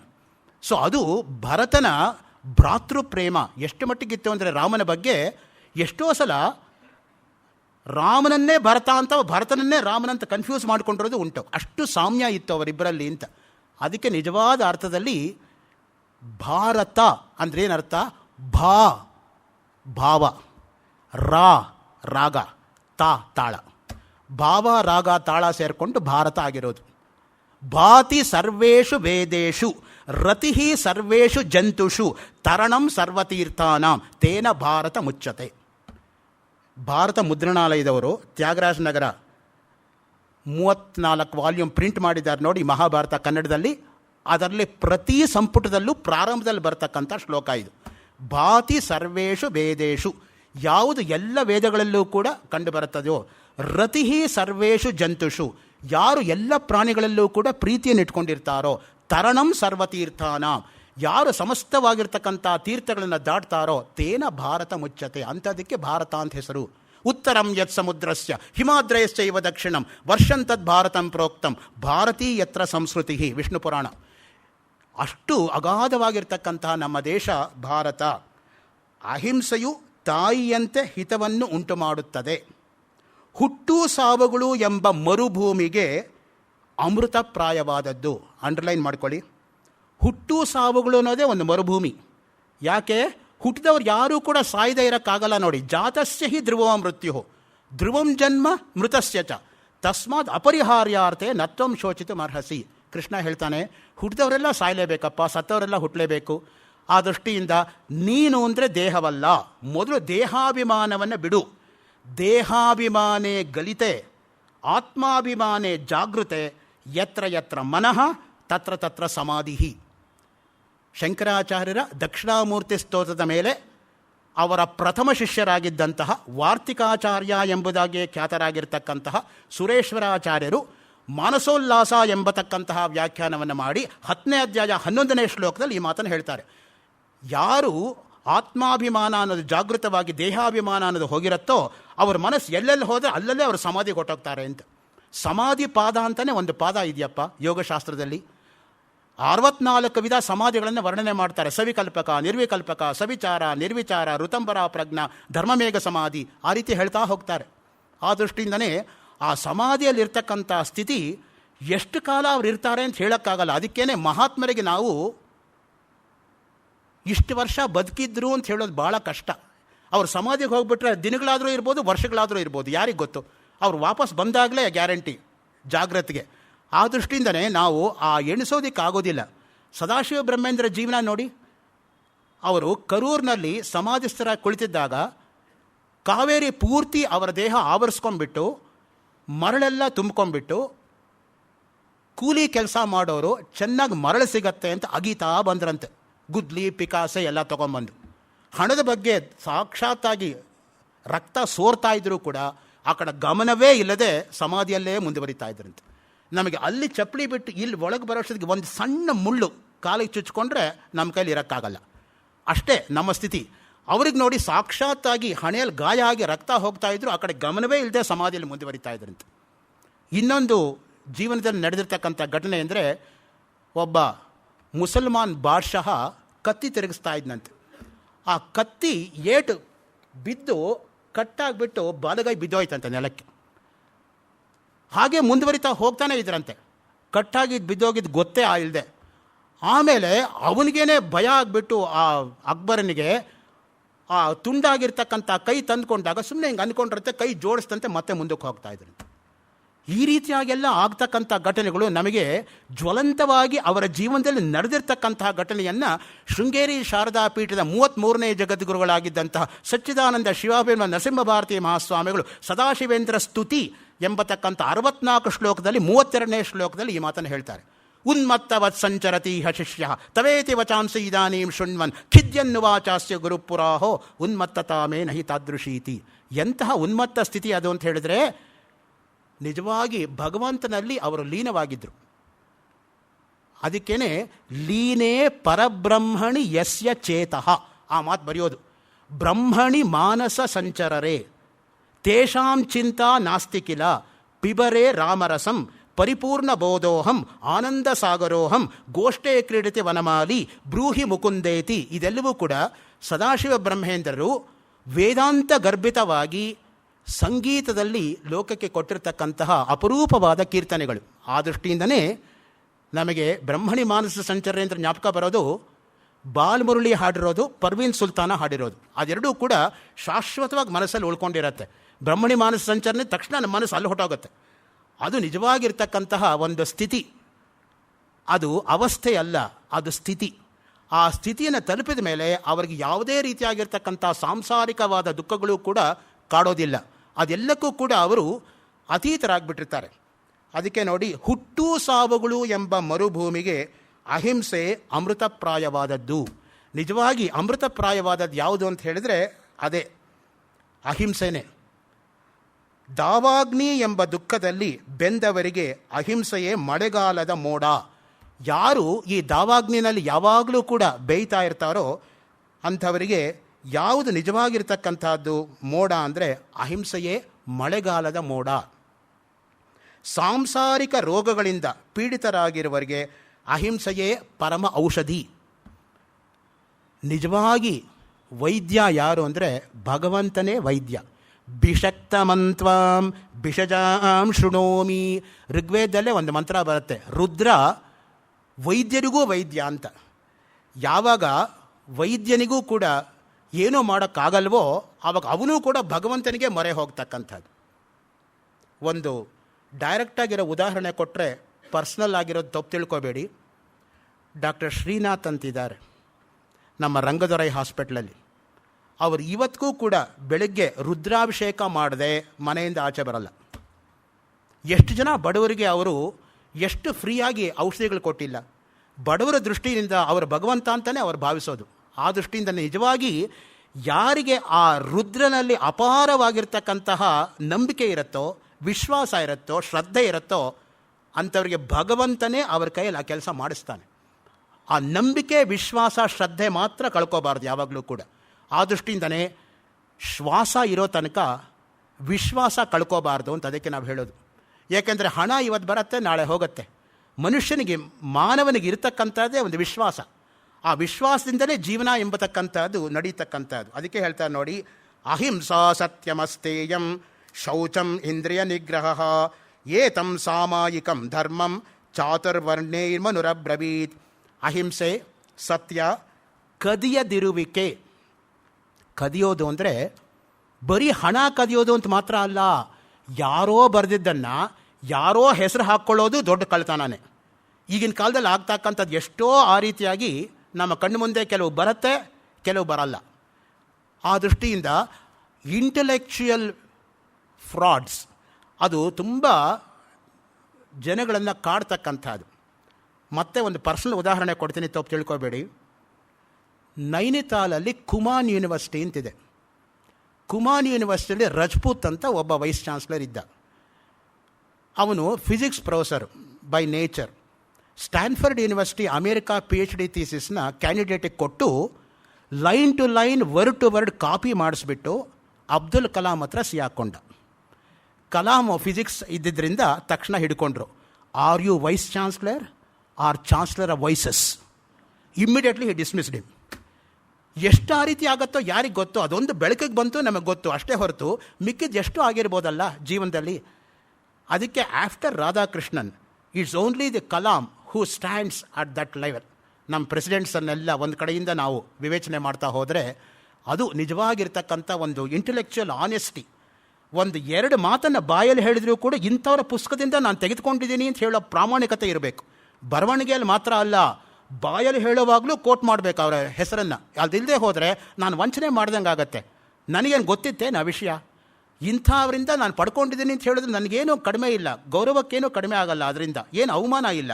ಜ್ಞಾನ ಅನ್ನೋದು ಅಪಾರವಾಗಿರೋದು. ಅದಕ್ಕೆ ಹೇಳ್ತಾರೆ ನೋಡಿ, ಕದಿಯದಿರುವಿಕೆ, ಶುಚಿಯಾಗಿರುವುದು, ಇಂದ್ರಿಯಗಳನ್ನು ಗೆಲ್ಲುವುದು ಎಲ್ಲಕ್ಕಿಂತ ಕಷ್ಟ. ಇನ್ನು ಏನು ಬೇಕಾದರೂ ಗೆಲ್ಬೋದು ನೀವು. ಇಂದ್ರಿಯಗಳನ್ನು ಗೆಲ್ಲೋದಿದೆಯಲ್ಲ, ಒಂದೊಂದು ಇಂದ್ರಿಯವೂ ಹೊರಗಡೆ ಚಾಚ್ಕೊಂಡಿದೆ. ಕಣ್ಣು, ಮೂಗು, ಕಿವಿ, ನಾಲಿಗೆ, ಚರ್ಮ ಹೊರಗಡೆ ಚಾಚ್ಕೊಂಡಿರೋದನ್ನ ಒಳಗಡೆ ಸೆಳ್ಕೊಳ್ಳೋದು ಎಷ್ಟು ಕಷ್ಟ ಅಂದರೆ, ಭಗವದ್ಗೀತೆಯಲ್ಲಿ ಆಮೆ ದೃಷ್ಟಾಂತ ಕೊಡ್ತಾನೆ ಭಗವಂತ. ಕೂರ್ಮೋಂಗಾನೀವ ಸರ್ವಶಃ. ಆಮೆ ಏನು ಮಾಡುತ್ತೆ? ಚಿಪ್ಪಿಂದ ಹೊರಗಡೆ ಕಾಲೆಲ್ಲ ಚಾಚ್ಕೊಂಡಿರುತ್ತೆ. ಭಯ ಆದ ಕೂಡಲೇ ಚಿಪ್ ಒಳಗಡೆ ಎಳ್ಕೊಂಡ್ಬಿಡುತ್ತೆ ಕಾಲನ್ನು. ನೀವು ಚಿಪ್ ಮೇಲೆ ಎಷ್ಟು ಹೊಡೆದ್ರೂ ಕೂಡ ಆಮೆಗೇನೂ ಆಗಲ್ಲ. ಹಾಗೆ ಹೊರಮುಖವಾಗಿರೋ ಇಂದ್ರಿಯಗಳನ್ನು ಒಳಮುಖವಾಗಿ ತಿರುಗಿಸ್ಕೊಳ್ಳೋದಕ್ಕೆ ಆಮೆಯಿಂದಲೂ ನಾವು ಪಾಠ ಕಲಿಯೋದಿದೆ. ನಾವು ಯಾವುದನ್ನೂ ಕೂಡ ಕಡೆಗಾಣಿಸಬಾರ್ದು. ಚಿಕ್ಕ ಮಕ್ಕಳು ಏನಾದರೂ ಒಳ್ಳೆಯದನ್ನು ಮಾಡಿದರೆ ಅದನ್ನೂ ಕೂಡ ನಾವು ಗಮನಕ್ಕೆ ತಂದು ಅವನ್ನ ಹೊಗಳಬೇಕು. ಯಾಕೆ ಅಂತ ಹೇಳಿದ್ರೆ, ಅಂಥ ಪುರಸ್ಕಾರವೇ ಅವ್ರಿಗಿನ್ನ ಜೀವನದಲ್ಲಿ ಒಳ್ಳೆಯದನ್ನು ಮಾಡ್ತಕ್ಕಂಥದ್ದು. ಮುಂದೆ ಅವ್ರಿಗೆ ಯಾವುದರಲ್ಲಿ ಪ್ರತಿಭೆ ಇದೆಯೋ ಅದನ್ನು ಹೊಗಳಬೇಕು ನಿಜವಾಗ್ಲೂ ಕೂಡ. ಆವಾಗಲೇ ಅದಕ್ಕೊಂದು ಪುರಸ್ಕಾರ ಎಂಬತಕ್ಕಂಥದ್ದು ಸಿಗತಕ್ಕಂಥದ್ದು. ಕುರಂಗ ಮಾತಂಗ ಪತಂಗ ಮೀನಾಹ ಭೃಂಗಾಹ ಪಂಚಭಿರಂಚಿತ ಕಿಂ. ವಿವೇಕ್ ಚೂಡಾಮಣಿನಲ್ಲಿ ಎಂಥ ಉದಾಹರಣೆ ಕೊಡ್ತಾರೆ ನೋಡಿ. ಒಂದೊಂದು ಇಂದ್ರಿಯ ಇಟ್ಕೊಂಡೇ ಒಂದೊಂದು ಪ್ರಾಣಿ ಪಕ್ಷಿ ಸಾಯಿತು. ಕುರಂಗ, ಜಿಂಕೆ ಹೇಗೆ ಸಾಗತ್ತೆ? ಕಿವಿಯಿಂದ ನೋಡಿ. ಒಳ್ಳೆ ಸಂಗೀತ ಹಾಕಿಬಿಟ್ರೆ ಆ ಜಿಂಕೆ ಕೇಳ್ತಾ ನಿಂತ್ಕೊಂಡ್ಬಿಡುತ್ತೆ. ಆವಾಗ ಬೇಡ್ರವನು ಅದನ್ನು ಹೊಡೆದು ಕೊಂದುಬಿಡ್ತಾನೆ. ಕಿವಿಯಿಂದ ಜಿಂಕೆ ಸಾಯಿತು. ಮಾತಂಗ, ಆನೆ ಹೆಂಗೆ ಸಾಯುತ್ತೆ? ಸ್ಪರ್ಶ ಸುಖ, ಸ್ಪರ್ಶೇಂದ್ರಿಯ. ಗಂಡಾನೆಯನ್ನು ಹಿಡ್ಕೋಬೇಕಾದ್ರೆ ಹೆಣ್ಣಾನೆ ಅಂತಂದು ಮುಂದೆ ನಿಲ್ಲಿಸ್ತಾನೆ. ಹೆಣ್ಣಾನೆಯನ್ನು ಮುಟ್ಟಕ್ಕೆ ಹೋಗಿ ಅದು ಕೆಡ್ಡದಲ್ಲಿ ಬಿದ್ದು ಹೋಗ್ಬಿಡುತ್ತೆ. ಸೊ ಆವಾಗ ಸ್ಪರ್ಶೇಂದ್ರದಿಂದ ಅದು ಸಾಯಿತು. ಪತಂಗ, ದೀಪದ ಹುಳು, ಅದಕ್ಕೆ ಗೊತ್ತು ದೀಪದ ಹತ್ರ ಹೋದರೆ ಬದುಕಲ್ಲ ಅಂತ, ಅಲ್ಲೇ ಹೋಗುತ್ತೆ, ಸಾಯುತ್ತೆ, ಹಿಡ್ಕೊಳ್ಳೋಕ್ಕಾಗಲ್ಲ. ಮೀನು ನಾಲ್ಗೆಯಿಂದ ಸಾಯುತ್ತೆ. ಮೀನನ್ನು ಹಿಡ್ಕೊಳ್ಳೋಕ್ಕೆ ಬೆಸ್ತರವನು ಏನು ಮಾಡ್ತಾನೆ? ಮುಂದೆ ತಿನ್ನೋ ಪದಾರ್ಥ ಇರ್ತಾನೆ, ಹಿಂದೆ ಒಂದು ಕೊಕ್ಕಿ ಇರುತ್ತೆ. ಸುಲಭವಾಗಿ ತಿನ್ನೋ ಪದಾರ್ಥ ಸಿಕ್ತು ಅಂತ ಕಚ್ಚಕ್ಕೆ ಬಂದಾಗ ಇವನು ಕೊಕ್ಕಿ ಹಿಂದೆ ಕೆಳ್ಕೊಂಡಾಗ ಅದೇ ಅವನಿಗೆ ತಿನ್ನೋ ಪದಾರ್ಥ ಆಗ್ಬಿಡುತ್ತೆ. ಭೃಂಗಾಹ. ಇನ್ನು 5ನೇದಿದೆ ನೋಡಿ, ಚಿಟ್ಟೆ. ಆಗ್ತಾನೆ ಅರಳ್ತಾ ಇರತಕ್ಕಂಥ ಹೂವಿನ ಮೇಲೆ ಹೋಗಿ ಚಿಟ್ಟೆ ಕೂತ್ಕೊಳ್ಳುತ್ತೆ. ಆ ಚಿಟ್ಟೆ ಹೀಗೆ ಹೂವು ಮುಚ್ಕೊಂಡಾಗ ಆಚೆ ಬರೋಕ್ಕಾಗದೆ ಹೋಗ್ಬಿಡುತ್ತೆ. ಮೂಗಿನಿಂದ ಚಿಟ್ಟೆ ಸಾಯುತ್ತೆ. ಒಂದೊಂದು ಇಂದ್ರಿಯ ಇಟ್ಕೊಂಡೇ ಒಂದೊಂದು ಪ್ರಾಣಿ ಅಥವಾ ಪಕ್ಷಿ ಸತ್ತಾಗ 5 ಇಂದ್ರಿಯ ಇರ್ತಕ್ಕಂಥ ಮನುಷ್ಯ ಎಷ್ಟು ಕಷ್ಟ ನೋಡಿ ತನ್ನನ್ನು ತಾನು ಹಿಡ್ಕೊಳ್ಳೋದು. ಅದಕ್ಕೆ ನಮ್ಮ ಶಾಸ್ತ್ರದಲ್ಲಿ ಕೊಟ್ಟಿರ್ತಕ್ಕಂಥ ಉದಾಹರಣೆ, ನಿಮಗೆ ತಮಾಷೆ ಮಾಡಬೇಕು ಅಂತೆಲ್ಲ ಹೇಳ್ತಾ ಇರೋದು, ಚಕ್ಲಿ ದೃಷ್ಟಾಂತ. ದೂರದಲ್ಲಿ ಚಕ್ಲಿನ ಕಣ್ಣು ನೋಡುತ್ತೆ. ತಕ್ಷಣ ಕಣ್ಣು ಮನಸ್ಸಿಗೆ ಪ್ರಾಂಪ್ಟ್ ಮಾಡುತ್ತೆ, ನನಗೆ ಚಕ್ಲಿ ಬೇಕು ಅಂತ. ಮನಸ್ಸು ಕಾಲಿಗೆ ಹೇಳುತ್ತೆ, ಕಾಲು ನಡ್ಕೊಂಡು ಹೋಗುತ್ತೆ, ಕೈ ಚಾಚತ್ತೆ, ಬಾಯಿ ದೊಡ್ಡದಾಗಿ ತೆಕ್ಕೊಳ್ಳುತ್ತೆ. ಬಾಯಿ ತೆಕ್ಕೊಂಡಾಗ ನಾಲ್ಗೆ ಮೇಲೆ ನೀವು ಚಕ್ಲಿ ಇಟ್ಕೊಂಡಾಗ ಉಪ್ಪು ಜಾಸ್ತಿ ಆಗಿದೆಯಾ ಖಾರ ಜಾಸ್ತಿ ಆಗಿದೆಯಾ ಗೊತ್ತಾಗುತ್ತೆ. ಕಟುಮ್ ಅಂತ ಕಡ್ದಾಗ ಕಿವಿಯಿಂದ ಶಬ್ದ ಬರುತ್ತೆ. 5 ಇಂದ್ರಿಯಗಳಿಗೆ ಏಕಕಾಲದಲ್ಲಿ ಅನುಭವಕ್ಕೆ ಬರೋದು ಯಾವುದು? ಚಕ್ಲಿ. ಕರ್ಣಶಷ್ಕುಲಿ ನ್ಯಾಯ ಅಂತ ನಾನು ತಮಾಷೆ ಮಾಡಬೇಕು ಅಂತ ಹೇಳ್ತಾ ಇಲ್ಲ, ಭಾಷ್ಯದಲ್ಲಿ ಆಚಾರ್ಯರು ಕೊಟ್ಟಿರ್ತಕ್ಕಂಥ ದೃಷ್ಟಾಂತನಪ್ಪ. ಆ ದೃಷ್ಟಿಯಿಂದ ನಮಗೆ ಯಾವಾಗಲೂ ಹಲ್ಲೆಲ್ಲ ಇರೋವಾಗ ಚಕ್ಲಿ ಬಗ್ಗೆ ಆಸೆ ಇರಲ್ಲ. ಯಾವಾಗ ಹಲ್ಲು ಬಿದ್ದೋಗತ್ತೋ ಆವಾಗಲೇ ಚಕ್ಲಿ, ಕೋಡ್ಬಳೆ, ಮುಚ್ಚೋರೆ ತಿನ್ನಬೇಕು ಅಂತ ಆಸೆ ಆಗೋದು. Only in the persons absence we know the worth of the person. DVG ಅವರು ಇದ್ದಾಗ ಅವರಿಗೆ ಯಾವ ರೀತಿಯಾಗಿರ್ತಕ್ಕಂಥ ಸನ್ಮಾನ ಕೊಡಬೇಕಾಗಿತ್ತೋ ಆ ರೀತಿ ಎಷ್ಟು ಜನ ಕೊಟ್ಟಿದ್ದಾರಪ್ಪ? ಪ್ರಾಮಾಣಿಕವಾಗಿ ಯೋಚನೆ ಮಾಡಿ. ಅವ್ರಿಗೇನು ಬೇಕಿಲ್ಲ, ಅದು ಬೇರೆ ವಿಷಯ. ಆದರೆ ಅಂಥವ್ರನ್ನ ಮುಂದೆ ಇಟ್ಕೊಂಡಾಗ ನೋಡ್ಕೊಳ್ಳೋ ಜನಗಳು ಯಾವ ರೀತಿ ನೋಡ್ಕೋಬೇಕು? ಏನು ಪುರಸ್ಕಾರ ಸಿಕ್ತು? ಈಗೇನೋ ಸ್ವಲ್ಪ ಅಲ್ಲಿ ಇಲ್ಲಿ ಕೆಲವರು ಮಾತಾಡೋರು ಇದ್ದಾರೆ DVG ಅವ್ರ ಬಗ್ಗೆ ಅಷ್ಟೇ ಹೊರತು, ಅವರ ಜೀವಮಾನದಲ್ಲಿ ಬದುಕಿರೋವಾಗ ಅವರ ಸಂಸ್ಥೆಗೆ ಯಾವ ರೀತಿಯಾಗಿ ದುಡಿದ್ರು, ಕೃತಿಗಳನ್ನು ಯಾವ ರೀತಿಯಾಗಿ ಬರೆದರು, ಸಮಾಜ ಸೇವೆ ಯಾವ ರೀತಿಯಾಗಿ ಬರೆದರು, ಪತ್ರಿಕೋದ್ಯಮದಲ್ಲಿ ಅವರ ಸ್ಥಾನ ಏನಿತ್ತು, ಯಾರಾದರೂ ನಿಜವಾಗಿ ವಿಶ್ಲೇಷಣೆ ಮಾಡಿರ್ತಕ್ಕಂಥವ್ರು ಇದ್ದರ ಅವರ ಕಾಲದಲ್ಲಿ? ಅದು ನಿಜವಾಗಿರ್ತಕ್ಕಂಥ ದುರ್ದೈವ ನಮ್ಮ ದೇಶದಲ್ಲಿ. ಅವರೊಬ್ಬರೇ ಅಂತೆಲ್ಲ ಹೇಳ್ತಾ ಇರೋದು ನಾವು. ಆ ರೀತಿ ಮಹನೀಯರು ಎಲ್ಲರೂ ಕೂಡ ನಾವು ಸರಿಯಾಗಿ ನೋಡಿಕೊಂಡಿಲ್ಲ ಅವರ ಜೀವಿತ ಮಾನದಲ್ಲಿ. ಅದು ನಿಜವಾಗಲೂ ಕೂಡ ಒಂದು ಶೋಚನೀಯವಾಗಿರ್ತಕ್ಕಂಥ ಅಂಶ. ಅಹಿಂಸಾ ಅಮೃತವಾಣಿ ಸತ್ಯಂ ಶೌಚಂ ದಯಾ ಕ್ಷಮ ವರ್ಣಿನಾಂ ಲಿಂಗಿನಾಂಚೈವ ಸಾಮಾನ್ಯೋ ಧರ್ಮ ಉಚ್ಯತೆ. ನೋಡಿ, ಕಾಮಂದಕ ನೀತಿಸಾರದಲ್ಲಿ ಅಹಿಂಸೆ, ಒಳ್ಳೆಯ ಮಾತು, ಸತ್ಯ, ನಿರ್ಮಲವಾದ ನಡತೆ, ದಯೆ, ಕ್ಷಮೆ, ಬ್ರಹ್ಮಚರ್ಯ, ಸಾಮಾನ್ಯ ಧರ್ಮ. ವಿಶೇಷ ಧರ್ಮ ಅಲ್ಲ ಇದು, ಸಾಮಾನ್ಯ ಧರ್ಮ. ಅಂದ್ರೇನು? ಪ್ರತಿಯೊಬ್ಬರು ಮಾಡಬೇಕಾಗಿರ್ತಕ್ಕಂಥ ಧರ್ಮ. ಅಹಿಂಸೆ ಮೊದಲನೇದೇ, ಅಹಿಂಸೆ. ಎರಡನೇದು ಒಳ್ಳೆಯ ಮಾತು. ಯಾರಾದರೂ ರಸ್ತೆಯಲ್ಲಿ ಸಿಕ್ಕಿದಾಗ ಏನಪ್ಪ ಎಲ್ಲ ಚೆನ್ನಾಗಿದ್ದೀರ್ತಾನೆ ಅಂತ ಕೇಳಿದ್ರೆ ನಾನೇನು ಕಳ್ಕೊತೀನಿ? ಆ ಕಡೆ ಮಖ ತಿರ್ಸ್ಕೊಂಡು ಹೋದರೆ ಎಂಥ ಮಾನವೀಯತೆ ಅದು. ಆ ದೃಷ್ಟಿಯಿಂದ ಮನುಷ್ಯ ಹಣ ಸಂಪಾದನೆ ಮಾಡ್ಬೋದು, ಆದರೆ ಜನ ಸಂಪಾದನೆ ಮಾಡೋದು ಅಷ್ಟು ಸುಲಭ ಅಲ್ಲ ಯಾವಾಗಲೂ ಕೂಡ. ಸತ್ಯ ನೋಡಿ, ಸತ್ಯಕ್ಕೆ ಯಾವತ್ತೂ ಕೂಡ ಲೋಪ ಅನ್ನೋದೇ ಇಲ್ಲ. ಯಾಕೆಂದರೆ ನಿತ್ಯವಾಗಿ ಉಳಿತಕ್ಕಂಥದ್ದೇ ಸತ್ಯ. ನೆನ್ನೆನೂ ಅದೇ ಸತ್ಯ, ಇವತ್ತು ಅದೇ ಸತ್ಯ, ನಾಳೆನೂ ಅದೇ ಸತ್ಯ. ಸುಳ್ಳು ಕ್ಷಣ ಕ್ಷಣಕ್ಕೆ ವ್ಯತ್ಯಾಸ ಆಗ್ತಾ ಇರುತ್ತೆ. ಅದಕ್ಕೇ ಸುಳ್ಳು ಹೇಳೋರಿಗೆ ಒಳ್ಳೆ ನೆನಪಿನ ಶಕ್ತಿ ಇರಬೇಕು. ಹಿಂದೆ ಏನು ಸುಳ್ಳು ಹೇಳಿದ್ದೆ ನೆನಪಿರಬೇಕಲ್ಲ, ಅದ್ರ ಮೇಲೆ ಬೆಳೆಸೋದಕ್ಕೆ. ಸತ್ಯ ಹೇಳೋರ್ಗೆ ನೆನಪಿನ ಶಕ್ತಿ ಇರಬೇಕಾಗಿಲ್ಲ, ಯಾಕೆಂದರೆ ಸತ್ಯ ಯಾವಾಗಲೂ ಒಂದೇ. ಯಾರಾದರೂ ಲಾಯರ್ಸ್ ಇದ್ದರೆ ದಯವಿಟ್ಟು ಕ್ಷಮಿಸಿಬಿಡಿ. All lawyers are perfect lawyers, otherwise they cannot get on in their profession. Professional hazard ಅದು. ಸೊ ಆ ದೃಷ್ಟಿಯಿಂದ ನಿರ್ಮಲವಾದ ನಡತೆ ನೋಡಿ, ಮನುಷ್ಯನಿಗೆ ಆ ನಡತೆ ತುಂಬ ಮುಖ್ಯವಾಗಿರ್ತಕ್ಕಂಥದ್ದು.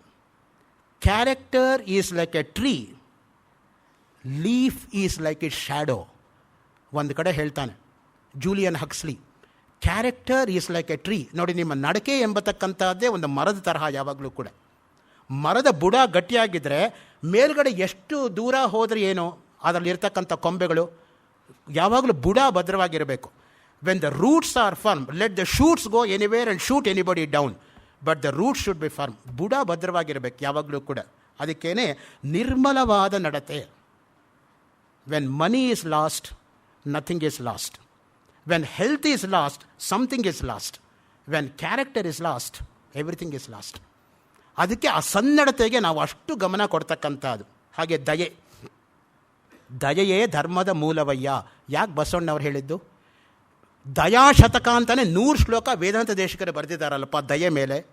ದಯೆ ಅಂದರೆ ಏನು ಅಂದರೆ 100 ಶ್ಲೋಕ, 3 ಅಲ್ಲ 100, 100 ಸ್ಟಾನ್ಸಾಸ್ ಆನ್ ದ ಲೆಟರ್ ದಯಾ. ಅದು ನಿಜವಾದ ಅರ್ಥದಲ್ಲಿ ಅನುಕಂಪೆ. ದಯೆ ಅಂದರೆ ಮನುಷ್ಯನಿಗೆ ಆ ರೀತಿಯಾಗಿರಬೇಕು. ಕ್ಷಮೆ ಬಹಳ ದೊಡ್ಡ ಗುಣ ಇದು. ತಪ್ಪೆಲ್ಲರೂ ಮಾಡ್ತಾರೆ, ಮಾಡಿರೋ ತಪ್ಪನ್ನು ಕ್ಷಮಿಸೋ ಗುಣ ಇದೆಯಲ್ಲ, ಅದು ಬಹಳ ದೊಡ್ಡ ಗುಣ. ಮಾಡಿರೋ ತಪ್ಪಿಗೆ ಯಾರು ಬೇಕಾದರೂ ಪ್ರತೀಕಾರ ಪಡ್ಕೋಬೋದು, ಆದರೆ ತಪ್ಪು ಮಾಡಿದವನ್ನೂ ಕ್ಷಮಿಸ್ತಕ್ಕಂಥದ್ದಿದೆ ನೋಡಿ, ಅದು ಮಹಾ ದೊಡ್ಡ ಗುಣ. ಅದು ಎಲ್ರಿಗೂ ಕೂಡ ಬರೋಕ್ಕೆ ಸಾಧ್ಯ ಇಲ್ಲ. ಕ್ರಿಸ್ತನನ್ನು ಶಿಲುಬೆಗೆ ಹಾಗೆ ಹೊಡಿತಾ ಇದ್ದಾಗ ಅವನೇನು ಹೇಳ್ದ? They know not what they are doing, pardon them. ಅವ್ರಿಗೆ ಗೊತ್ತಿಲ್ಲದೆ ಮಾಡ್ತಾ ಇದ್ದಾರೆ, ಬಿಟ್ಬಿಡಿ ಅವರನ್ನು. ತಾನು ಸ್ವಂತವಾಗಿ ಕಷ್ಟಪಡ್ತಾ ಇದ್ರೂ ಕೂಡ ಅವ್ರಿಗೇನೂ ಆಗಬಾರ್ದು ಅಂತ ಹೇಳ್ಕೊಂಡು ನೋಡಿ, ಎಂಥ ಒಳ್ಳೆಯ ಗುಣ ಅದು. ಆ ದೃಷ್ಟಿಯಿಂದನೇ ಮುಖ್ಯವಾಗಿ ಒಳ್ಳೆಯ ಗುಣಗಳು ಯಾರಿಂದ ಬಂದರೂ ಕೂಡ ಮುಕ್ತವಾಗಿ ಸ್ವೀಕರಿಸ್ತಕ್ಕಂತಹ ಮುಕ್ತ ಮನಸ್ಸನ್ನು ನಾವು ಬೆಳೆಸ್ಕೋಬೇಕು. ಋಗ್ವೇದ ಒಂದು ಮಂತ್ರದಲ್ಲಿ ಅದೇ ಮಾತನ್ನೇ ಹೇಳುತ್ತೆ. ಆನೋ Bhadra ಕ್ರತವೋಯಂತ ವಿಶ್ವತೋ ದಬ್ದಾಸೋ ಅಪರೀತಾಸ ಉದ್ಭಿದ. Let Nobel thoughts come to me from every angle. ಭಾರತೀಯ ವಿದ್ಯಾಭವನ್ ಮೋಟನೂ ಹೌದು. ಯಾರು ಹೇಳ್ತಾರೆ ಅನ್ನೋದಲ್ಲ ಮುಖ್ಯ, ಏನು ಹೇಳ್ತಾರೆ ಅನ್ನೋದು ಮುಖ್ಯ ಯಾವಾಗಲೂ ಕೂಡ. ಅದಕ್ಕೇನೆ ಯುಕ್ತಿಯುಕ್ತಂ ಗ್ರಹೀತವ್ಯಂ ಬಾಲಾದಪಿ ಶುಕಾದಪಿ.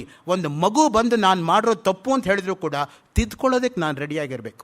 ಯಾವಾಗಲೂ ಕೂಡ ನಮ್ಮಲ್ಲಿ ಗುಣಗಳು ಮುಖ್ಯವೇ ಹೊರತು ಯಾರಲ್ಲಿ ಅಂತಲ್ಲ. ಗಂಡಸಿರ್ಬೋದು, ಹೆಂಗಸಿರ್ಬೋದು, ವಯಸ್ಸಾದವರಿರ್ಬೋದು, ಮಗು ಇರ್ಬೋದು, ಯಾರೇ ಒಳ್ಳೆಯ ಗುಣ ಇದ್ದರೂ ಕೂಡ ಅದನ್ನು ನಾವು ಒಪ್ಕೊಳ್ತಕ್ಕಂತಹ ಸನ್ಮನಸ್ಸನ್ನು ಬೆಳೆಸ್ಕೋಬೇಕು.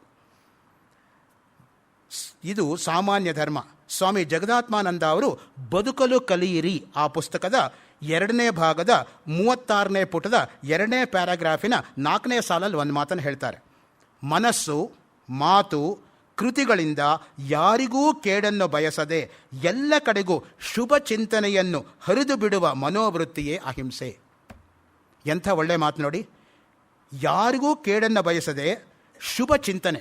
ಯಾವಾಗಲೂ ಕೂಡ ನಮ್ಮ ಚಿಂತನೆ ಒಳ್ಳೆಯದ್ರ ಕಡೆ ಇರಬೇಕು. ಅದು ಏನು ಮಾಡುತ್ತೆ? ಚಿಂತೆ ನಮ್ಮನ್ನು ಕಾಡಿಸ್ಬಿಟ್ಟು ಚಿಂತನೆ ಮಾಡೋದಕ್ಕೆ ಆಗದೇ ಇರೋ ಹಾಗೆ ಮಾಡಿಬಿಡುತ್ತೆ. ಅದಕ್ಕೇ ಆಕಾಶವಾಣಿಯಲ್ಲಿ ಚಿಂತನ ಆ ಕಾರ್ಯಕ್ರಮ ಬೆಳಗ್ಗೆ ಬರೋದು. ಈಗ ಎಷ್ಟೋ ಜನಕ್ಕೆ ಅದು ಗೊತ್ತೇ ಇಲ್ಲ, ಯಾಕೆಂದರೆ ಮನೇಲಿ ರೇಡಿಯೋನೇ ಇರಲ್ವಲ್ಲ. ಎಲ್ಲರ ಮನೇಲೂ ಟಿ ವಿ ಇರುತ್ತೆ ಹೊರತು ರೇಡಿಯೋ ಎಷ್ಟು ಜನದ ಮನೇಲಿ ಇರುತ್ತೆ. ಅದಕ್ಕೆ ಮಕ್ಕಳಿಗೆ ಈಗ ಅದೊಂದು ವಸ್ತು ಸಂಗ್ರಹದಲ್ಲಿ ಇಡ್ತಕ್ಕಂಥ ವಸ್ತು ಆಗಿದೆ ರೇಡಿಯೋ ಅಂದರೆ ಏನು ಅಂತ. ಯಾಕೆಂದರೆ ಯಾರ ಮನೆಯಲ್ಲೂ ರೇಡಿಯೋಗಳೇ ಇರೋದಿಲ್ಲ. ಈಗ ಮಾರ್ಕೋನಿ ಮೊದಲೇ ಮರ್ತೋದ.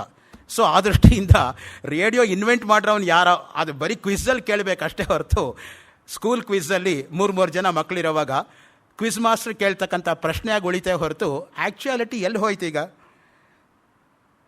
ಶುಭ ಚಿಂತನೆಯನ್ನು ಹರಿದು ಬಿಡುವ ಮನೋವೃತ್ತಿ ನೋಡಿ, ಆ ಮಾನಸಿಕ ವೃತ್ತಿ ಅನ್ನೋದು ಆ ರೀತಿಯಾಗಿರಬೇಕು ಯಾವಾಗಲೂ ಕೂಡ. ಗಾಂಧೀಜಿಯವರು ಎಲ್ಲ ಮನುಷ್ಯರೂ ಸಹೋದರರು ಎಂಬುದಾಗಿ ಒಂದು ಕೃತಿ ಬರೆದಿದ್ದಾರೆ. ಆ 149ನೇ ಪುಟದಲ್ಲಿ ಹೇಳ್ತಾರೆ ನೋಡಿ, ನಮ್ಮನ್ನು ಪ್ರೀತಿಸುವವರನ್ನು ಮಾತ್ರ ಪ್ರೀತಿಸಿದರೆ ಅದು ಅಹಿಂಸೆಯಲ್ಲ, ನಮ್ಮನ್ನು ದ್ವೇಷಿಸುವವರನ್ನೂ ಕೂಡ ನಾವು ಪ್ರೀತಿಸಿದರೆ ಅದು ಅಹಿಂಸೆ. ನಿಜವಾದ ಅರ್ಥದಲ್ಲಿ ನಮ್ಮನ್ನು ಪ್ರೀತಿ ತೋರಿಸ್ತಕ್ಕಂಥ ಸಾಮಾನ್ಯ ಧರ್ಮ, ಅದರಲ್ಲಿ ವಿಶೇಷ ಏನಿಲ್ವಲ್ಲ. ಯಾರು ನಮ್ಮನ್ನು ದ್ವೇಷ ಮಾಡ್ತಾರೋ ಅವರನ್ನೂ ಪ್ರೀತಿಸ್ತಕ್ಕಂಥದ್ದು ಅದು ಮಹಾನ್ ಗುಣ. ನಿಜವಾಗ್ಲ ಅರ್ಥದಲ್ಲಿ ಏತೇ ಸತ್ಪುರುಷಾಹ ಪರಾರ್ಥ ಘಟಕಾಹ ಸ್ವಾರ್ಥಾನ್ ಪರಿತ್ಯಜ್ಯಯೇ, ಅವರೇ ಸತ್ಪುರುಷರು. ಹೆಂಗೆ ಅಂದರೆ ತೆಂಗಿನ ಮರದ ತರಹ. ತೆಂಗಿನ ಮರ ಏನು ಮಾಡುತ್ತೆ? ತನ್ನ ಚಿಕ್ಕಂದಿನಲ್ಲಿ ಕುಡಿದ ಸ್ವಲ್ಪ ನೀರನ್ನೂ ಕೂಡ ಸ್ಮರಣೆಯಲ್ಲಿಟ್ಕೊಂಡು ಬದುಕಿರೋ ತನಕ ದೊಡ್ಡ ಭಾರವನ್ನು ತಲೆ ಮೇಲೆ ಹೊತ್ಕೊಂಡು ಅಮೃತ ಸದೃಶವಾಗಿರ್ತಕ್ಕಂಥ ನೀರನ್ನು ಕೊಟ್ಟು ಕಾಪಾಡತ್ತೆ ನೋಡಿ. ಅದಕ್ಕೆ ಸತ್ಪುರುಷರು ಅಂದರೆ ಬೇರೆಯಲ್ಲ, ತೆಂಗಿನ ಮರ ಅಂದರೆ ಬೇರೆಯಲ್ಲ. ಪ್ರಥಮ ವಯಸ್ಸಿ ಪೀತಂ ತೋಯಮಲ್ಪಂ ಸ್ಮರಂತಹ ಶಿರಸಿ ನಿಹಿತ ಭಾರಾಹ ನಾರಿಕೇಳ ನರಾಣ ದದತಿ ಜಲಮನಲ್ಪಂ ಸ್ವಾದು ಆಜೀವಿತಾಂತಂ ನಹಿ ಕೃತಮುಪಕಾರಂ ಸಾಧವೋ ವಿಸ್ಮರಂತಿ. ಭರ್ತೃಹರಿ ನೀತಿ ಶತಕ. ಹಿಂದೆ ಮಾರಲ್ ಎಜುಕೇಷನ್ ಅಂತ ಒಂದು ಪೀರಿಯಡ್ ಇತ್ತಪ್ಪ ಹೈಸ್ಕೂಲಲ್ಲಿ. ವಾರಕ್ಕೊಂದು ದಿವಸ ಮಕ್ಕಳಿಗೆ ಮಾರಲ್ ಎಜುಕೇಷನ್ ಹೇಳ್ಕೊಡ್ತಾಯಿದ್ರು. ಈಗ ಪೀರಿಯಡೇ ಇಲ್ಲ. ಅದಕ್ಕೇನೆ ಎಲ್ಲೂ ಕೂಡ ನೀತಿ ಎಂಬತಕ್ಕಂಥದ್ದು ಉಳಿಯೋದಕ್ಕೆ ಸಾಧ್ಯ ಆಗ್ತಾ ಇಲ್ಲ. ನೀತಿ ಶತಕ, ಪಂಚತಂತ್ರ, ಹಿತೋಪದೇಶ, ಭಗವದ್ಗೀತೆಯನ್ನು ಕಡ್ಡಾಯವಾಗಿ ಹೇಳಿಕೊಟ್ರೆ ಅನಾಚಾರ ಅನೈತಿಕತೆ ಎಷ್ಟೋ ಮಟ್ಟಿಗೆ ಕಡಿಮೆ ಆಗುತ್ತೆ.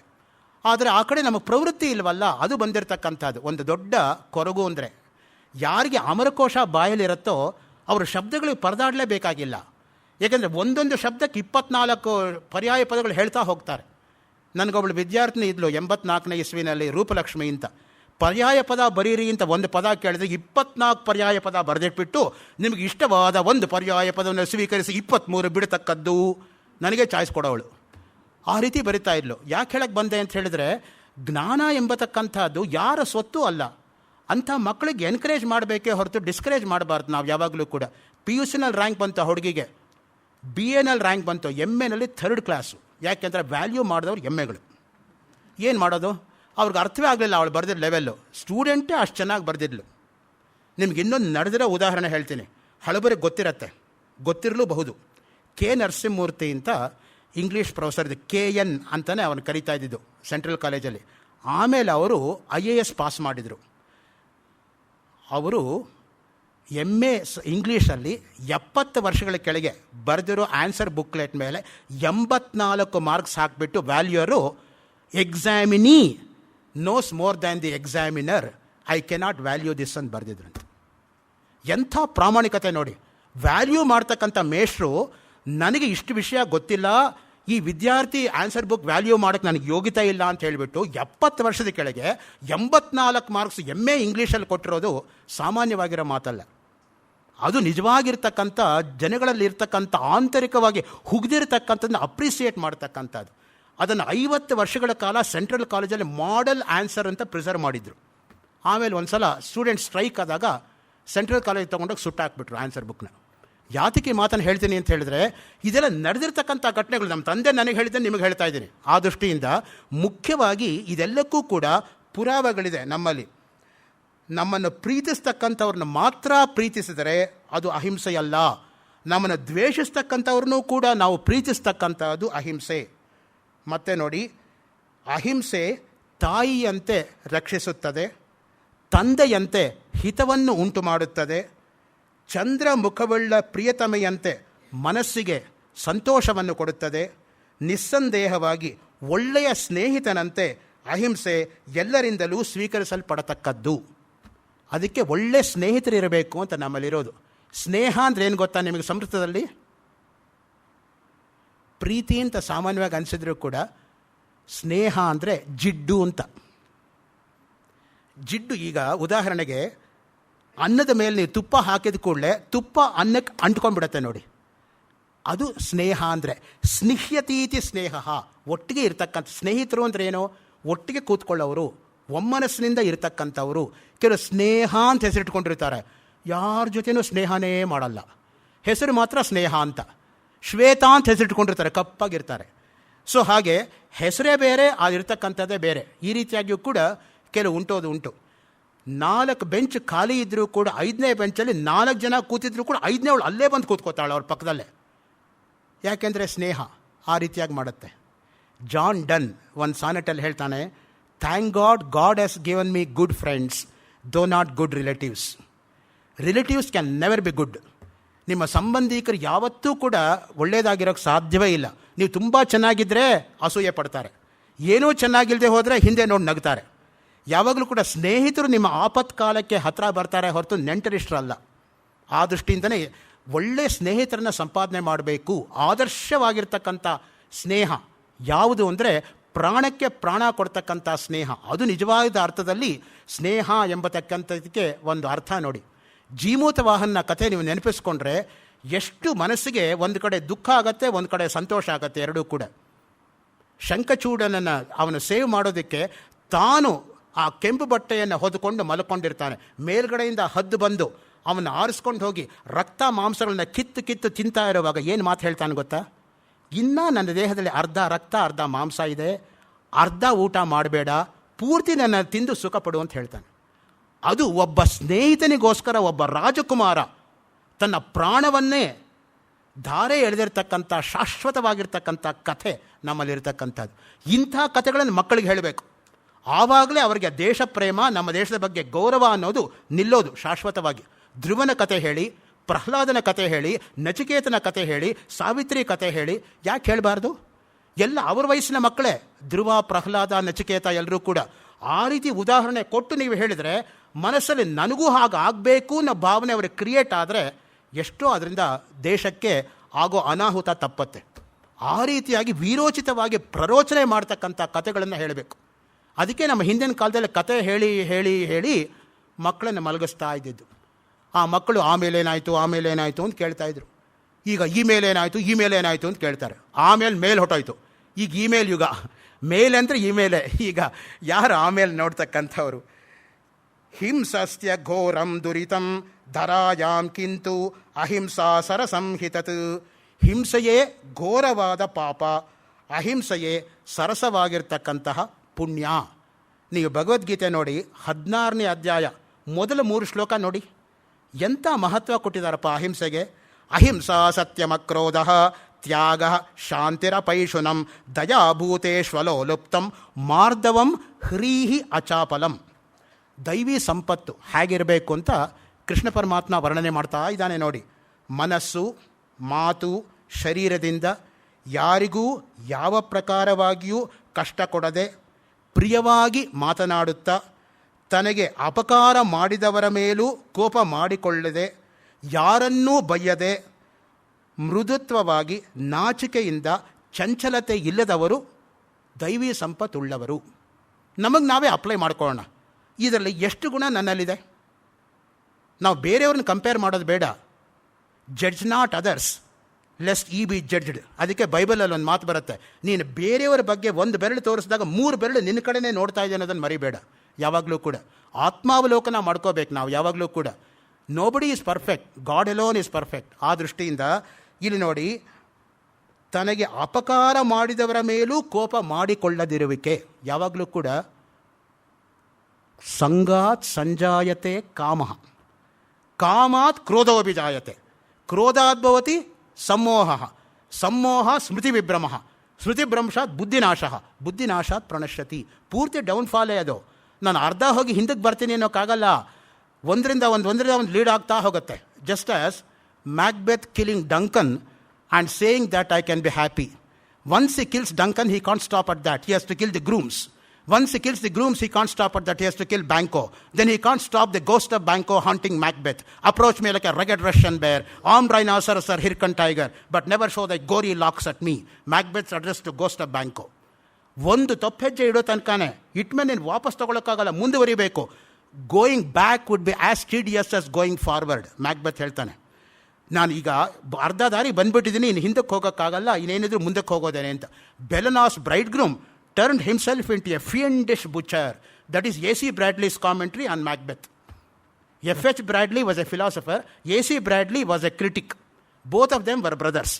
Both of them were Bradleys. So ಆ ದೃಷ್ಟಿಯಿಂದನೇ ಇಲ್ಲಿ ಹೇಳ್ತಾರೆ ನೋಡಿ, ಯಾವಾಗಲೂ ಕೂಡ ಕೋಪ ಮಾಡಿಕೊಳ್ಳದಿರುವುದು, ಎಲ್ಲ ಅನರ್ಥಕ್ಕೂ ಕಾರಣ ಆಗೋದು ಕೋಪನೇ. ಆ ಒಂದು ಕ್ಷಣ ನಾವು ತಡ್ಕೊಂಡ್ಬಿಟ್ರೆ ಕೋಪನ, ಮತ್ತೆ ಕೋಪನೇ ಬರಲ್ಲ. ಅದು ಅದೇ ವಿಷಯಗಳಿಗೆ ಆವಾಗಲೇ ನಾವು ಮಾತಾಡೋದು, ಜೀವನದುದ್ದಕ್ಕೂ ಪಶ್ಚಾತ್ತಾಪ ಪಡೋದು. ಆಮೇಲೆ ಪಶ್ಚಾತ್ತಾಪ ಪಟ್ಟೇನು ಪ್ರಯೋಜನ? ಆಚೆ ದಿನ ಪಾಚೆ ಗಯೇ ಜಬ್ ಚಿಡಿಯ ಚುಗ್ಗಯಿ ಖೇತ್ ತ ಪಚಿತಾಯೇ ಕ್ಯಾ ಹೋವತ ಹೈ. ಕಬೀರ್ದಾಸ್ ಹೇಳ್ತಾರೆ, ಒಳ್ಳೆ ದಿನಗಳೆಲ್ಲ ಬಂದು ಹೊರಟೋಯ್ತು.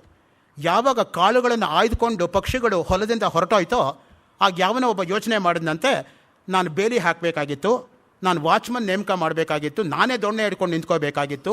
ಈಗ ಅಂದ್ಕೊಂಡೇನು ಪ್ರಯೋಜನ? ಆಗಿದ್ದಾಗೋಯ್ತು. ಗತನ್ನ ಶೋಚಯೇತ್ ಪ್ರಾಜ್ಞಃ ಭವಿಷ್ಯನ್ನೈವ ಚಿಂತೆಯೇತ್ ವರ್ತಮಾನೇನ ಕಾಲೇನ ಕೃತಕೃತ್ಯೋ ಸದಾಭವ. ಹಿಂದೆ ಆಗಿದ್ದಕ್ಕೆ ಮರುಕಾಪಟ್ಟು ಪ್ರಯೋಜನ ಇಲ್ಲ, ಮುಂದೆ ಏನಾಗುತ್ತೋ ಅಂತ ಭಯಪಟ್ಟು ಪ್ರಯೋಜನ ಇಲ್ಲ. ಈಗೇನು ಮಾಡಬೇಕೋ ಸಮಚಿತ್ತದಿಂದ ಯೋಚನೆ ಮಾಡಿ ಮಾಡು ಕೆಲಸವನ್ನು. ಯಾರನ್ನೂ ನಿಂದಿಸದಿರುವುದು. ಯಾರನ್ನಾದರೂ ಬೈದರೆ ಏನಾಗುತ್ತೆ ಅಂದರೆ ಅದರಿಂದ ನಮ್ಮ ಹೃದಯದ ಮೇಲೆ ಪರಿಣಾಮ ಆಗುತ್ತೆ. ಡೈರೆಕ್ಟಾಗಿ it acts on hour heart. ಆ ದೃಷ್ಟಿಯಿಂದನೇ ಯಾವತ್ತೂ ಕೂಡ ಯಾರನ್ನೂ ಕೂಡ ನಿಂದೆ ಎಂಬತಕ್ಕಂಥದ್ದು ನಾವು ಮಾಡಬಾರ್ದು. ಹಾಗೆಯೇ ಚಂಚಲತೆ ಇಲ್ಲದಿರತಕ್ಕಂಥದ್ದು. ಚಾಂಚಲ್ಯವಾಗಿರೋದೇ ಮನಸ್ವಭಾವ. ಚಂಚಲಂ ಹಿ ಮನಃಕೃಷ್ಣ ಪ್ರಮಾತಿ ಬಲವದೃಢಂ. ಆ ಮನಸ್ಸಿನ ಚಂಚಲತೆಯನ್ನು ನಿಗ್ರಹ ಮಾಡೋದು ಎಷ್ಟು ಕಷ್ಟ ನೋಡಿ. ಮನಃ ಮಧುಕರಃ ಮೇಘಃ ಮಾನಿನಿ ಮರುತು ಮಾ ಮದಃ ಮತ್ಸ್ಯ ಮರ್ಕಟಃ ಮಕಾರಃ ದಶಚಂಚಲಾಃ. ಮಕಾರದಿಂದ ಆರಂಭ ಆಗೋ 10 ಚಾಂಚಲ್ಯಕ್ಕೆ ಇರೋದು ಮೊದಲನೇದೇ ಮನಃ. ಧರ್ಮರಾಯನಿಗೆ ಪ್ರಶ್ನೆ ಕೇಳ್ತಾನೆ, ಯಾವುದು ಅತ್ಯಂತ ವೇಗವಾಗಿ ಹೋಗೋದು ಅಂತ. ತಕ್ಷಣ ಧರ್ಮರಾಯ ಉತ್ತರ ಕೊಡ್ತಾನೆ, ಮನಸ್ಸು. ಪ್ರಜ್ಞಾಶೂನ್ಯನಾಗಿ ಬಿದ್ದಿರ್ತಕ್ಕಂಥ ಸಹೋದರಲ್ಲಿ ಯಾರು ಬದುಕಬೇಕು? ಅವನು ಕೇಳ್ತಾನೆ, ನಕುಲ ಅಥವಾ ಸಹದೇವನನ್ನು ಬದುಕಿಸು. ಸುಲಭ ಕೇಳ್ಬೋದಾಗಿತ್ತು, ಭೀಮನ್ ಬದುಕಿಸು, ಅರ್ಜುನನ್ ಬದುಕಿಸು ಅಂತ. ಆದರೆ ಕುಂತಿ ಮಗನಾಗಿ ನಾನು ಬದುಕಿದ್ದೀನಿ, ಮಾದ್ರಿ ಮಗನಾಗಿಯೂ ಒಬ್ಬ ಬದುಕಬೇಕು ಅನ್ನೋ ಧರ್ಮ ಪ್ರಜ್ಞೆ ಇತ್ತು ನೋಡಿ ಧರ್ಮರಾಯನಿಗೆ. ಅದಕ್ಕೇನೆ ಸಶರೀರವಾಗಿ ಸಜೀವವಾಗಿ ಸೋಪಾನ ಮಾರ್ಗವಾಗಿ ಸ್ವರ್ಗಕ್ಕೆ ನಡ್ಕೊಂಡು ಹೋಗ್ಬಿಟ್ಟ. ಸ್ವರ್ಗಾರೋಹಣ ಪರ್ವದಲ್ಲಿ ಧರ್ಮರಾಯ ನೆಟ್ಟಿಗೆ ಸ್ವರ್ಗಕ್ಕೆ ನಡ್ಕೊಂಡು ಹೋದ. ಕೊನೆ ತನಕ ಒಂದು ನಾಯಿ ಹೋಯಿತು, ಕೊನೆಗೆ ನಾಯಿನೂ ಬಿದ್ದೋಯ್ತು. ಭೀಮಾರ್ಜುನರು ಮೊದಲೇ ಬಿದ್ದೋದ್ರು, ಯಾಕೆಂದರೆ ಅವ್ರಿಗೆ ಅಹಂಕಾರ ಇಲ್ಲಿ ತನಕ ಇತ್ತು. ಯಾವತ್ತೂ ಕೂಡ ಅರ್ಜುನನಿಗೆ ಕರ್ಣನ ಮೇಲೆ ಪೈಪೋಟಿ. ಮಹಾಭಾರತಲ್ಲೇ ಒಂದು ಸನ್ನಿವೇಶ ಬರುತ್ತೆ. ಕರ್ಣ ಬಾಣ ಬಿಟ್ಟಾಗ ಅರ್ಜುನನ ರಥ 2 ಅಡಿ ದೂರ ಹೋಗುತ್ತೆ ಹಿಂದಕ್ಕೆ. ಅರ್ಜುನ ಬಾಣ ಬಿಟ್ಟಾಗ 200 ಅಡಿ ಹೋಗುತ್ತೆ ಕರ್ಣಂದು. ತಕ್ಷಣ ಕೃಷ್ಣ ಅರ್ಜುನನ ರಥ ಇಳಿದು ಬಂದು ಭಲೆ ಭಲೆ ಅಂದ್ಬಿಟ್ಟು ಕರ್ಣನ ಬೆಂತಟ್ಟಿ ಬಂದು ಕೂತ್ಕೋತಾನೆ. ಆವಾಗ ಅರ್ಜುನಿಗೆ ಎಂಥ ಕೋಪ ಬರುತ್ತೆ ಗೊತ್ತಾ? ಏನು ಕೃಷ್ಣ ನೀನು ಮಾಡ್ತಾ ಇರೋದು? ಯಾರಿಗೆ ನೀನು ಸಾರಥಿ, ನನಗೋ ಕರ್ಣನಿಗೋ? ಆವಾಗ ಕೇಳ್ತಾನೆ, ನೋಡಪ್ಪ, ಇಲ್ಲಿ ಯಾರು ಕೂತಿರೋದು? ನಾನು ಕೂತಿದ್ದೀನೋ ಇಲ್ವೋ ನಿನ್ನ ರಥದಲ್ಲಿ? ಮೇಲ್ಗಡೆ ಇರೋರು ಯಾರು? ಹನುಮತ್ ಪತಾಕ. ನಿನ್ನ ಧ್ವಜದಲ್ಲಿರೋದು ಹನುಮಂತ. ನಮ್ಮ ಇಬ್ಬರನ್ನು ಸೇರಿಸಿ 2 ಅಡಿ ದೂರ ಹೊಡೆಯೋದು ಸಾಮಾನ್ಯವಾದ ಪರಾಕ್ರಮ ಅಲ್ಲ. ನಾನು ಕೂತಿರೋದ್ರಿಂದನೇ ಅವನ ರಥ 200 ಅಡಿ ದೂರ ಹೋಗುತ್ತೆ. ಅದು ನಿನ್ನ ಪರಾಕ್ರಮ ಏನೂ ಇಲ್ಲ ಅಂತ ಹೇಳಿದಂತೆ. ಅರ್ಜುನ ಮಕ ಇಷ್ಟ ಆಗೋಯ್ತಂತೆ. ಇನ್ನೊಂದು ಸಲ ಭೀಮನ ಮೇಲೆ ಪೈಪೋಟಿ ಅರ್ಜುನನಿಗೆ, ನಾನೇ ದೊಡ್ಡ ಭಕ್ತ ಕೃಷ್ಣನಿಗೆ ಅಂತ. ಅವನು ಕಣ್ ತೆರೆಸಬೇಕು ಅಂತ ಕೃಷ್ಣ ಕಾಡಿಗೆ ಕರ್ಕೊಂಡು ಹೋದನಂತೆ. ಒಂದು ಬೊಗಸೆ ಹೂವು ತೋರಿಸ್ಬಿಟ್ಟು, ಇದೆಲ್ಲ ನೀನು ಪೂಜೆ ಮಾಡಿದ್ದು ಅರ್ಜುನ ಅಂತ ಹೇಳಿದಂತೆ. ಏನು ಅರ್ಜುನನಿಗೆ ಪರಮಾನಂದ ಆಯ್ತಂತೆ, ನಾನು ಪೂಜೆ ಮಾಡಿದ್ದು ಕೃಷ್ಣನ ಗಮನಕ್ಕೆ ಬಂದಿದೆ ಅಂತ. ಆಮೇಲೆ ರಾಶಿಯಾಗಿ ಬೆಟ್ಟದ ಆಕಾರದಲ್ಲಿ ಬಿದ್ದಿರೋ ಹೂ ತೋರಿಸಿ ಭೀಮ ಪೂಜೆ ಮಾಡಿದ್ದು ಅಂತ ಹೇಳಿದಂತೆ. ಅರ್ಜುನಿಗೆ ಅರ್ಥ ಆಗಲಿಲ್ಲ, ಭೀಮ ಯಾವಾಗಲೇ ಪೂಜೆ ಮಾಡ್ದ? ಅವ್ನು ತಿನ್ನೋಕ್ಕೆ ಟೈಮ್ ಇಲ್ಲ, ಪೂಜೆ ಯಾವಾಗ ಮಾಡ್ದ? ಆಗ ಅವನು ಹೇಳಿದಂತೆ, ಒಂದೊಂದು ತುತ್ತು ಬಾಯೊಳಗೆ ಇಟ್ಕೊಳ್ಳೋಕೆ ಮುಂಚೆ ಶ್ರೀಕೃಷ್ಣಾರ್ಪಣಮಸ್ತು ಅಂತ ಹೇಳಿ ತಿಂತಾನೆ ನೋಡು, ಮರದಲ್ಲಿರೋ ಹೂವೆಲ್ಲ ನನ್ನ ಪಾದದ ಮೇಲೆ ಬಿದ್ದಿದೆ, ಪಾದದ ಮೇಲೆ ಬಿದ್ದಿರೋ ಹೂ ರಾಶಿಯಾಗಿದೆ ಅಂತ. ನಾವು ಏನು ಮಾಡ್ತೀವಿ ಅನ್ನೋದೆಲ್ಲ ಮುಖ್ಯ, ಹೇಗೆ ಮಾಡ್ತೀವಿ ಅನ್ನೋದು ಮುಖ್ಯ. ಇವತ್ತಿಲ್ಲಿ ನಿಂತ್ಕೊಂಡು ಉಪನ್ಯಾಸ ಮಾಡೋದು ಎಷ್ಟು ಮುಖ್ಯವೋ, ಇಲ್ಲಿ ಕಸ ಗುಡಿಸೋದು ಅಷ್ಟೇ ಮುಖ್ಯ. ಒಂದು ಸಲ ಹಿಂಗಂದರೆ ಕಸ ಒಂಚೂರು ಕೂಡ ಕೈಗೆ ಮೆತ್ಕೋಬಾರ್ದು, ಆ ರೀತಿಯಾಗಿ ಗುಡಿಸ್ಬಿಟ್ಟು ಹೋಗಬೇಕು. What we do is not important, how we do is important. ನನಗಿವತ್ತೂ ಸ್ಮರಣೆಗೆ ಬರುತ್ತೆ. 1999 ಆಗಸ್ಟ್ 16ನೇ ತಾರೀಕು ರಾತ್ರಿ 3 ಗಂಟೆಗೆ ಸಿಮ್ಲಾ ಯೂನಿವರ್ಸಿಟಿ ಲೈಬ್ರರಿನಲ್ಲಿ ನಡೆದಿರ್ತಕ್ಕಂಥ ಘಟನೆ. ಡೈರೆಕ್ಟ್ರು ಒಂದು ರೌಂಡ್ ಬರ್ತಾನೆ, ಯಾವಾಗ ಬೇಕಾದರೂ ಬರ್ಬೋದು ಅವನಿಷ್ಟ. ಅಲ್ಲಿ 24 ಗಂಟೆನೂ ಲೈಬ್ರರಿ ತೆಗೆದಿರುತ್ತೆ, 24/365. ಹೋಗದೆ ಹೋದ್ರೆ ನಿಂತೊಪ್ಪೇ ಹೊರತು ಲೈಬ್ರರಿ ಮುಚ್ಚಿದೆ ಅಂತ ನೀನು ಹೇಳೋಕ್ಕಾಗಲ್ಲ. ಒಂದು ದೊಡ್ಡ ಏಣಿ ಹತ್ಕೊಂಡು 2 ಪುಸ್ತಕ ಹಿಂಗೆ ಎಳಿತಾನೆ, ಒಂದು ಸಲ ಹಿಂಗೆ ಅಂತಾನೆ, ಕೈಗೆ ಒಂಚೂರು ಧೂಳು ಮೆತ್ಕೊಂಡ್ರೆ ಯಾರು ಗುಡಿಸ್ಬೇಕಾಗಿತ್ತು ಅವ್ನು ಡಿಸ್ಮಿಸ್ ಮಾಡಿ ಮನೆಗೆ ಕಳಿಸ್ತಾನೆ. ನಮ್ಮ ದೇಶದಲ್ಲಿ ಎಲ್ಲ ಲೈಬ್ರರಿ ಹಂಗಿದ್ರೆ ಎಷ್ಟು ಚೆನ್ನಾಗಿರುತ್ತೆ ನೋಡಿ. ಕೆಲವು ಲೈಬ್ರರಿಗೆ ಹೋದ್ರೇ ಸಫೊಕೇಷನ್ ಆಗಿಬಿಟ್ಟು ಇಲ್ಲದೇ ಇರೋ ಗಂಟಲು ಕಟ್ಕೊಂಡ್ಬಿಡುತ್ತೆ. ಆ ಥರ ಎಲ್ಲ ತೊಂದರೆಗಳು ಉಂಟಾಗ್ಬಿಡುತ್ತೆ. ಅದು ನಿಜವಾಗ್ಲೂ ಕೂಡ ಆ ತರಹ ಆದರ್ಶಪ್ರಾಯವಾಗಿರ್ತಕ್ಕಂಥದ್ದನ್ನು ಯಾತಕ್ಕೆ ಸಾಧ್ಯ ಆಯಿತು ಅಂದರೆ, ರಾಧಾಕೃಷ್ಣನ್ ಅವರು ಭಾರತದ ರಾಷ್ಟ್ರಪತಿಯಾಗಿದ್ದಾಗ ರಾಷ್ಟ್ರಪತಿ ನಿವಾಸನ್ನೇ ಲೈಬ್ರರಿಯಾಗಿ ಕನ್ವರ್ಟ್ ಮಾಡಿದರು ಅವರು. The entire credit goes to doctor S Radhakrishnan. When he was President of India, he said, I don't want such a huge palatial bungalow. I want this to be converted into a research library where postdoctoral people should come and live and work here for 3 months without any difficulty. ಯಾರು ಬೇಕಾದರೂ ಹೋಗ್ಬೋದು, 3 ತಿಂಗಳು ಅಲ್ಲಿ fellowship ಕೊಡ್ತಾರೆ, ನಿಮ್ಗೆ ಅಲ್ಲೇ ಊಟ ಇರುತ್ತೆ, ಅಲ್ಲೇ ರೂಮ್ ಇರುತ್ತೆ, 24 ಗಂಟೆ ಲೈಬ್ರರಿ ತೆಗೆದಿರುತ್ತೆ, ಹೋಗಿ ಬರೋದಕ್ಕೆ ಚಾರ್ಜ್ ಕೊಡ್ತಾರೆ. ಇನ್ನು ಅಷ್ಟಕ್ಕಿಂತ ನೀನು ಕೆಲಸ ಮಾಡದೆ ಹೋದರೆ ಯಾರು ತಪ್ಪು? PhD is not an end. PhD is just a beginning, which says that you can do something independently and think something independently. ನಾವು PhD ಬಂದುಬಿಟ್ರೆ ಇನ್ನೇನ್ರಿ ಓದೋದು? PhD ಬಂದಮೇಲೆ ಈ ರೀತಿ ಮಾತುಗಳೆಲ್ಲ ಬರುತ್ತೆ, ತಪ್ಪದು. PhD is actually the beginning of anything. 1965ನೇ ಇಸ್ವಿನಲ್ಲಿ California university Berkeley ಕ್ಯಾಂಪಸ್ಸಲ್ಲಿ ನೊಪಾಫ್ physics Nobel ಲಾರೇಟು Pandit Ravishankar conduct ಮಾಡ್ತಾ ಇದ್ದ ಮ್ಯೂಸಿಕ್ ಕ್ಲಾಸಸ್ಗೆ ಟೈಪ್ರೈಟರ್ ಕೈಯಲ್ಲಿ ಹಿಡ್ಕೊಂಡು ಕೊನೆ ಬೆಂಚಲ್ಲಿ ಕೂತ್ಕೊಂಡು ಸ್ಟೂಡೆಂಟಾಗಿ ಕೇಳ್ಕೊಂಡು ಹೋಗಿದ್ದಾನೆ. Nobel laureate sitting in the last bench with under graduates learning music because he was working something on the wave theory and the music. ಆ honesty ನಿಜವಾಗ್ಲೂ ಕೂಡ ನಮಗೆ ಕಲ್ತ್ಕೋಬೇಕು. ಯಾರಾದ್ರೇನು ಆ ಇಂಟೆಲೆಕ್ಚುಯಲ್ ಆನೆಸ್ಟಿ ಕಲಿಬೇಕು ಎಂಬತಕ್ಕಂತಹ ಒಂದು ಅದಮ್ಯವಾಗಿರ್ತಕ್ಕಂಥ ಉತ್ಸಾಹ. ಸೋತ್ಸಾಹಾನಾಂ ನಾಸ್ತಿ ಅಸಾಧ್ಯಂ ನರಾಣಾಂ ಮಾರ್ಗಾರಬ್ಧ ಸರ್ವಯತ್ನ ಫಲಂತಿ. ಅದಕ್ಕೆ ಸುಭಾಷಿತಕಾರ ಹೇಳೋದು, ಉತ್ಸಾಹ ಇರೋವರಿಗೆ ಅಸಾಧ್ಯ ಅನ್ನೋದು ಯಾವುದೂ ಇಲ್ಲ. Impossible is a word found in fool's dictionary, throw it. Napoleon ಅದಕ್ಕೆ ಹೇಳಿದ್ದು. ಅಬ್ರಹಾಂ ಲಿಂಕನ್ ಕತೆ ನಿಮಗೆ ಗೊತ್ತಿದೆಯಲ್ಲ. ಅಬ್ರಹಾಂ ಲಿಂಕನ್ ಭಾಳ ಕಡು ಬಡವ ಅಂದರೆ ಬಡವ. ಅವನಿಗೆ ಲಾಯರ್ ಆಗಬೇಕು ಅಂತ ಮುಂಚೆಯಿಂದ ಹುಚ್ಚಿತ್ತು, ಆಸೆ ಇತ್ತು. ಒಬ್ಬ ಒಳ್ಳೆ ಲಾಯರು ನದಿ ಆಚೆ ದಂಡೆಯಲ್ಲಿದ್ದಾನೆ ಅಂತ ಅವನಿಗೆ ಗೊತ್ತಿತ್ತು. ನದಿ ದಾಟಬೇಕಾಗಿತ್ತು. ನದಿ ದಾಟೋದಕ್ಕೆ ಬೋಟ್ ಅವನಿಗೆ ಕೊಡೋದಕ್ಕೆ ದುಡ್ಡು ಇರಲಿಲ್ಲ. ಈಜ್ತಾ ಹೋದ ನದಿನಲ್ಲಿ. ಪ್ರವಾಹ ಬಂತು. ಪ್ರವಾಹವನ್ನೂ ಲೆಕ್ಕಿಸದೆ ಈಜ್ಕೊಂಡು ಹೋಗಿ ಆಚೆ ದಡ ಮುಟ್ಟಿದ. ಅವನ ಬಾಗಿಲು ಹೊಡೆದ. ಅವನ ಬಾಗಿಲು ತೆಗೆದು ಏನು ಬೇಕು ಅಂತ ಕೇಳ್ದ. ಹಾಗೆ ಅವನು ಹೇಳ್ದ, ನೀನು ಒಬ್ಬ ಲಾಯರು, ಒಳ್ಳೆ ಪುಸ್ತಕ ಬರೆದಿದ್ಯಾ ಅಂತ ನನಗೆ ಗೊತ್ತಾಯಿತು, ಅದನ್ನು ಓದ್ಬಿಟ್ಟು ನಿನಗೆ ವಾಪಸ್ ಕೊಡ್ತೀನಿ ಅಂತ ಆಶ್ವಾಸನೆ ಕೊಡೋದಕ್ಕೆ ನಿನ್ನ ಹತ್ರ ಬಂದಿದ್ದೀನಿ, ನನಗೆ ಪುಸ್ತಕ ಬೇಕು ಅಂತ. ಲಾಯರ್ಗೆ ಆಶ್ಚರ್ಯ ಆಯಿತು. ಇವನು ಯಾತಕ್ಕೆ ಇಂತಹ ಒಂದು ಪ್ರವಾಹ ರೂಪದಲ್ಲಿರ್ತಕ್ಕಂಥ ನದಿನಲ್ಲಿ ಈಜ್ಕೊಂಡು ನನ್ನ ಮನೆಗೆ ಬಂದಿದ್ದಾನೆ, ನೋಡೇ ಬಿಡೋಣ ಇವನಿಗೆ ಎಷ್ಟು ಆಸಕ್ತಿ ಇದೆಯೋ ಅಂದ್ಬಿಟ್ಟು 5 ದಿವಸದ ಕಾಲ ಮನೆ ಕೆಲಸ ಎಲ್ಲ ಹೇಳ್ದ. ಅವನಿಗೆ ಎಲ್ಲ ನಿಶ್ಶಬ್ದವಾಗಿ ಮಾಡ್ದ, ಅಚ್ಚುಕಟ್ಟಾಗಿ ಮನೆ. 6ನೇ ದಿವಸ ಆ ಲಾಯರ್ಗೆ ಎಷ್ಟು ಸಂತೋಷ ಆಯಿತು ಅಂದರೆ ತಾನು ಆಟೋಗ್ರಾಫ್ ಮಾಡಿಬಿಟ್ಟು ಆ ಬುಕ್ ಪ್ರೆಸೆಂಟ್ ಮಾಡ್ದ. ಅವನಿಗೆ ಯಾವ ಪುಸ್ತಕನ ಅವನು ಎರವಲು ಪಡ್ಕೊಂಡು ವಾಪಸ್ ಕೊಡಬೇಕು ಅಂತ ಅಂದ್ಕೊಂಡಿದ್ನೋ, with the signature of the author he got it. ಯಾತಕ್ಕಿದು ಅಂತ ಹೇಳಿದ್ರೆ, ಆ ರೀತಿ ಅದಮ್ಯವಾಗಿರ್ತಕ್ಕಂಥ ಉತ್ಸಾಹ ಮತ್ತು ಮಾಡೇ ಮಾಡ್ತೀನಿ ಅನ್ನೋ ಛಲ ಮನುಷ್ಯನಿಗಿದ್ದರೆ ಏನು ಬೇಕಾದರೂ ಸಾಧನೆ ಮಾಡ್ಬೋದು. ನಾವೇನು ಮಾಡ್ತೀವಿ ಅಂದರೆ ಅರ್ಧ ಹೋಗಿ ಹಿಂದಕ್ಕೆ ಬಂದುಬಿಡ್ತೀವಿ, ನನ್ನ ಕೈಯಲ್ಲಿ ಆಗಲ್ಲ. ಕೆಲವರು ಕೆಲಸವೇ ಪ್ರಾರಂಭ ಮಾಡಲ್ಲ, ಏನು ಕೆಲವು ಅರ್ಧ ಮಾಡಿ ಹಿಂದಕ್ಕೆ ಬರ್ತಾರೆ. ಉತ್ತಮರಾಗಿರೋರು ಯಾವುದೇ ಕೆಲಸ ಪ್ರಾರಂಭಿಸಿದರೂ ಕೂಡ ಪೂರ್ತಿ ಮುಗಿಯೋ ತನಕ ಬಿಡಲ್ಲ. ಪ್ರಾರಬ್ಧಂ ಉತ್ತಮ ಜನಾಹ ನ ಪರಿತ್ಯಜಂತಿ. ಭರ್ತೃಹರಿ ಹೇಳ್ತಕ್ಕಂಥ ಒಳ್ಳೆ ಸುಭಾಷಿತ ಅದು. ಅದಕ್ಕೇನೆ ಅಹಿಂಸಾ ಸಮತಾ ದುಷ್ಟಿ ತಪೋದಾನಂ ಯಶೋ ಅಯಶಃ ಭವಂತಿ ಭಾವ ಭೂತಾನಾಂ ಮತ್ತ ಏವ ಪೃಥಗ್ವಿದಾಹ. ಭಗವದ್ಗೀತೆ 10ನೇ ಅಧ್ಯಾಯ 5ನೇ ಶ್ಲೋಕ ನೋಡಿ. ಅಹಿಂಸೆ, ಸಮತ್ವ. ಸಮತ್ವಂ ಯೋಗ ಉಚ್ಯತೆ. ಭಗವದ್ಗೀತೆಯಲ್ಲಿ ಬರ್ತಕ್ಕಂಥ ಮಾತು. ಯೋಗ ಅಂದ್ರೇನು? ಜೀವಾತ್ಮ ಪರಮಾತ್ಮ ಸಂಯೋಗ ಯೋಗ. ಪ್ರತಿಯೊಬ್ಬರು ಹೇಳ್ತಾರೆ, ನಾನು ಯೋಗ ಮಾಡೋಕ್ಕೆ ಹೋಗ್ತೀನಿ. ಯೋಗ ಅಂದ್ರೇನಪ್ಪ? ಯೋಗಶಾಸ್ತ್ರದ ಬಗ್ಗೆ ನಿನಗೆ ಎಷ್ಟು ಪರಿಚಯ ಇದೆಯಪ್ಪ? ಯೋಗ ಸೂತ್ರಕಾರ ಯಾರು?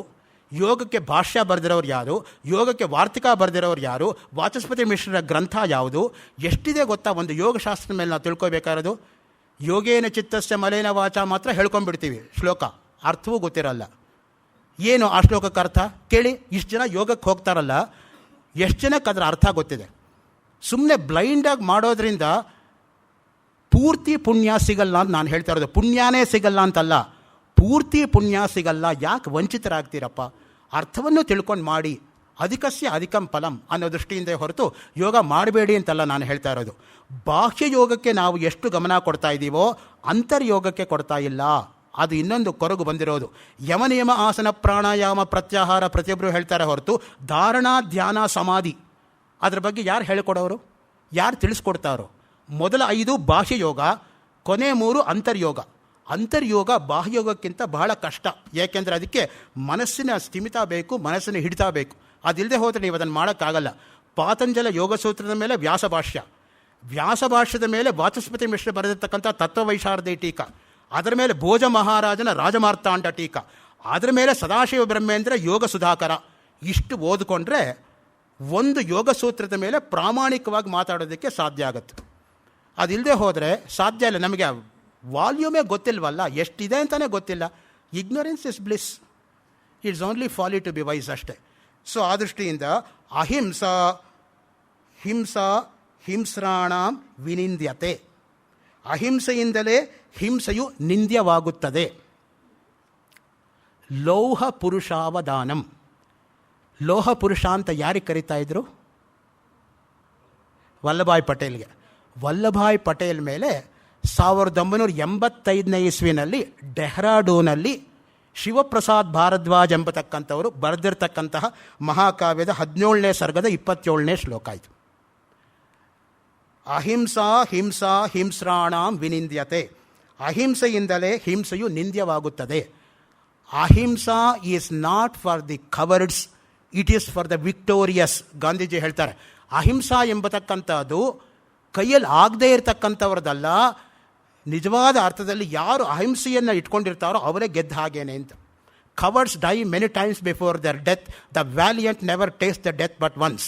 ಶೇಕ್ಸ್ಪಿಯರ್ ಹೇಳ್ತಾನೆ ಜೂಲಿಯಸ್ ಸೀಸರಲ್ಲಿ, every day is death for a coward. Valiant ಅಂತಲೇ ಇನ್ನೊಂದು ಪೋಯಮ್ ಇದೆ, ಹಾಲ್ವರ್ ದಿ ಹಾಲ್ದು. ಸೊ ಆ ದೃಷ್ಟಿಯಿಂದ ಅಹಿಂಸೆಯಿಂದಲೇ ಹಿಂಸೆಯು ನಿಂದ್ಯವಾಗುತ್ತದೆ. ಅಹಿಂಸಾ ವಾಂಗ್ ಮನಃಕಾಯೈ ಪ್ರಾಣಿ ಮಾತ್ರ ಪ್ರಪೀಡನಂ ಸ್ವಾತ್ಮ ಸರ್ವಭೂತೇಷು ಕಾಯೇನ ಮನಸಾಗಿರ. ಎಲ್ಲ ಪ್ರಾಣಿಗಳನ್ನು ತನ್ನಂತೆ ನೋಡಿಕೊಳ್ಳುತ್ತಾ, ಯಾವ ಪ್ರಾಣಿಯನ್ನೂ ಹಿಂಸೆ ಮಾಡದೆ ಮನೋನಿಗ್ರಹದಿಂದ ಬ್ರಹ್ಮವಿದ್ಯಾ ಪ್ರಾಪ್ತಿಗೆ ಯಾವುದು ಸಹಾಯಕವಾಗುತ್ತದೆಯೋ ಅದು ಅಹಿಂಸಾ. ಹೀಗಿರಬೇಕಾದ್ರೆ ಏನು ಮಾಡಬೇಕು ಅಂದರೆ, ಜ್ಞಾನಕ್ಕಿರ್ತಕ್ಕಂಥ ಮುಂದಿನ ಸಾಧನ. ಇಲ್ಲಿಗೇನಾಯಿತು? ಈಶ್ವರಾನುಗ್ರಹ ಆಯಿತು, ತಪಸ್ಸಾಯಿತು, 3ನೇದು ಅಹಿಂಸೆ ಆಯಿತು. 4ನೇ ಸಾಧನ ಯಾವುದು ಜ್ಞಾನಕ್ಕೆ ಅಂತ ಕೇಳಿದ್ರೆ ಬ್ರಹ್ಮಚರ್ಯ.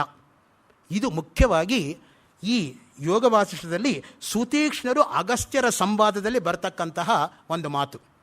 ಇನ್ನು ನಾನು ರಾಮ ವಸಿಷ್ಠರ ತನಕ ಬಂದೇ ಇಲ್ಲ, ಇನ್ನಾದರೂ ಹಿನ್ನೆಲೆಯಲ್ಲೇ ಇದ್ದೀನಿ, ನಿಮಗೆ ಹಿನ್ನೆಲೆನೇ ಕೊಡ್ತಾ ಇದ್ದೀನಿ. ಇನ್ನು ಆ್ಯಕ್ಚುಲಿ ಯೋಗ ವಾಸಿಷ್ಠ ನಾನು ಎಂಟ್ರೇ ಆಗಿಲ್ಲ, ಅದಕ್ಕಿರ್ತಕ್ಕಂಥ ಬ್ಯಾಕ್ಗ್ರೌಂಡು ನಾನು ಕೊಡ್ತಾ ಇರೋದು.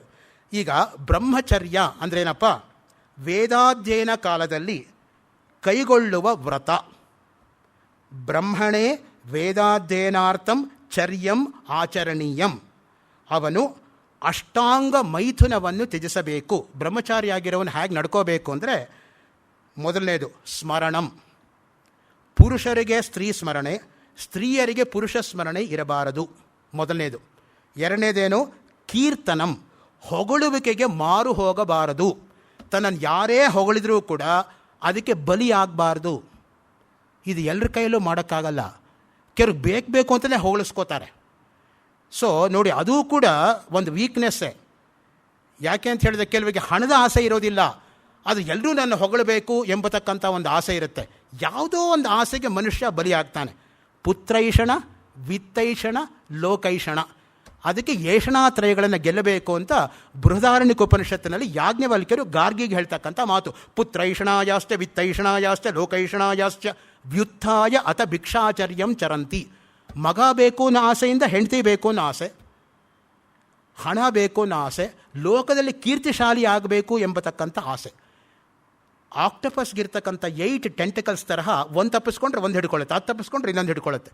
ಯಾವುದೋ ಒಂದು ಹಿಡ್ಕೊಂಡು ನಮಗೆ ಸೆಳೆದು ಬಿಡುತ್ತೆ ಈ ಸಾಂಸಾರಿಕವಾಗಿರ್ತಕ್ಕಂತಹ ಪಾಶಬಂಧನದಲ್ಲಿ. 3ನೇದು ನೋಡಿ, ಕೇಲಿ, ಕ್ರೀಡೆಗಳಲ್ಲಿ ಆಸಕ್ತಿ ಹೊಂದುವುದು. 4ನೇದು ಪ್ರೇಕ್ಷಣಂ, ನಿಯಮಕ್ಕೆ ವಿರುದ್ಧವಾದ ದೃಶ್ಯಗಳ ದರ್ಶನ. ಯಾವುದನ್ನು ನೋಡಬಾರ್ದೋ ಅದನ್ನು ನೋಡಬೇಕು ಎಂಬುದಾಗಿ ಆ ಕಡೆ ಮನಸ್ಸೋಗೋದು. 5ನೇದು ಗುಹ್ಯ ಭಾಷಣಂ, ರಹಸ್ಯವಾಗಿ ಮಾತನಾಡುವುದು. ಅಲ್ಲಿಗೇನಾಗಿತ್ತು, ಯಾವುದನ್ನೂ ಕೂಡ ನಾವು ನೇರವಾಗಿ ಮುಖತಃ ಮಾತಾಡಬೇಕೇ ಹೊರತು ರಹಸ್ಯವಾಗಿ ಅವರ ಹಿಂದೆ ಮಾತಾಡ್ತಕ್ಕಂಥದ್ದು ಬ್ರಹ್ಮಚರ್ಯ ಲಕ್ಷಣವಲ್ಲ. ಇನ್ನು 7ನೇದು ಅಧ್ಯವಸಾಯ, ಲೌಕಿಕ ಕಾರ್ಯಗಳಲ್ಲಿ ಅನಾಸಕ್ತಿ.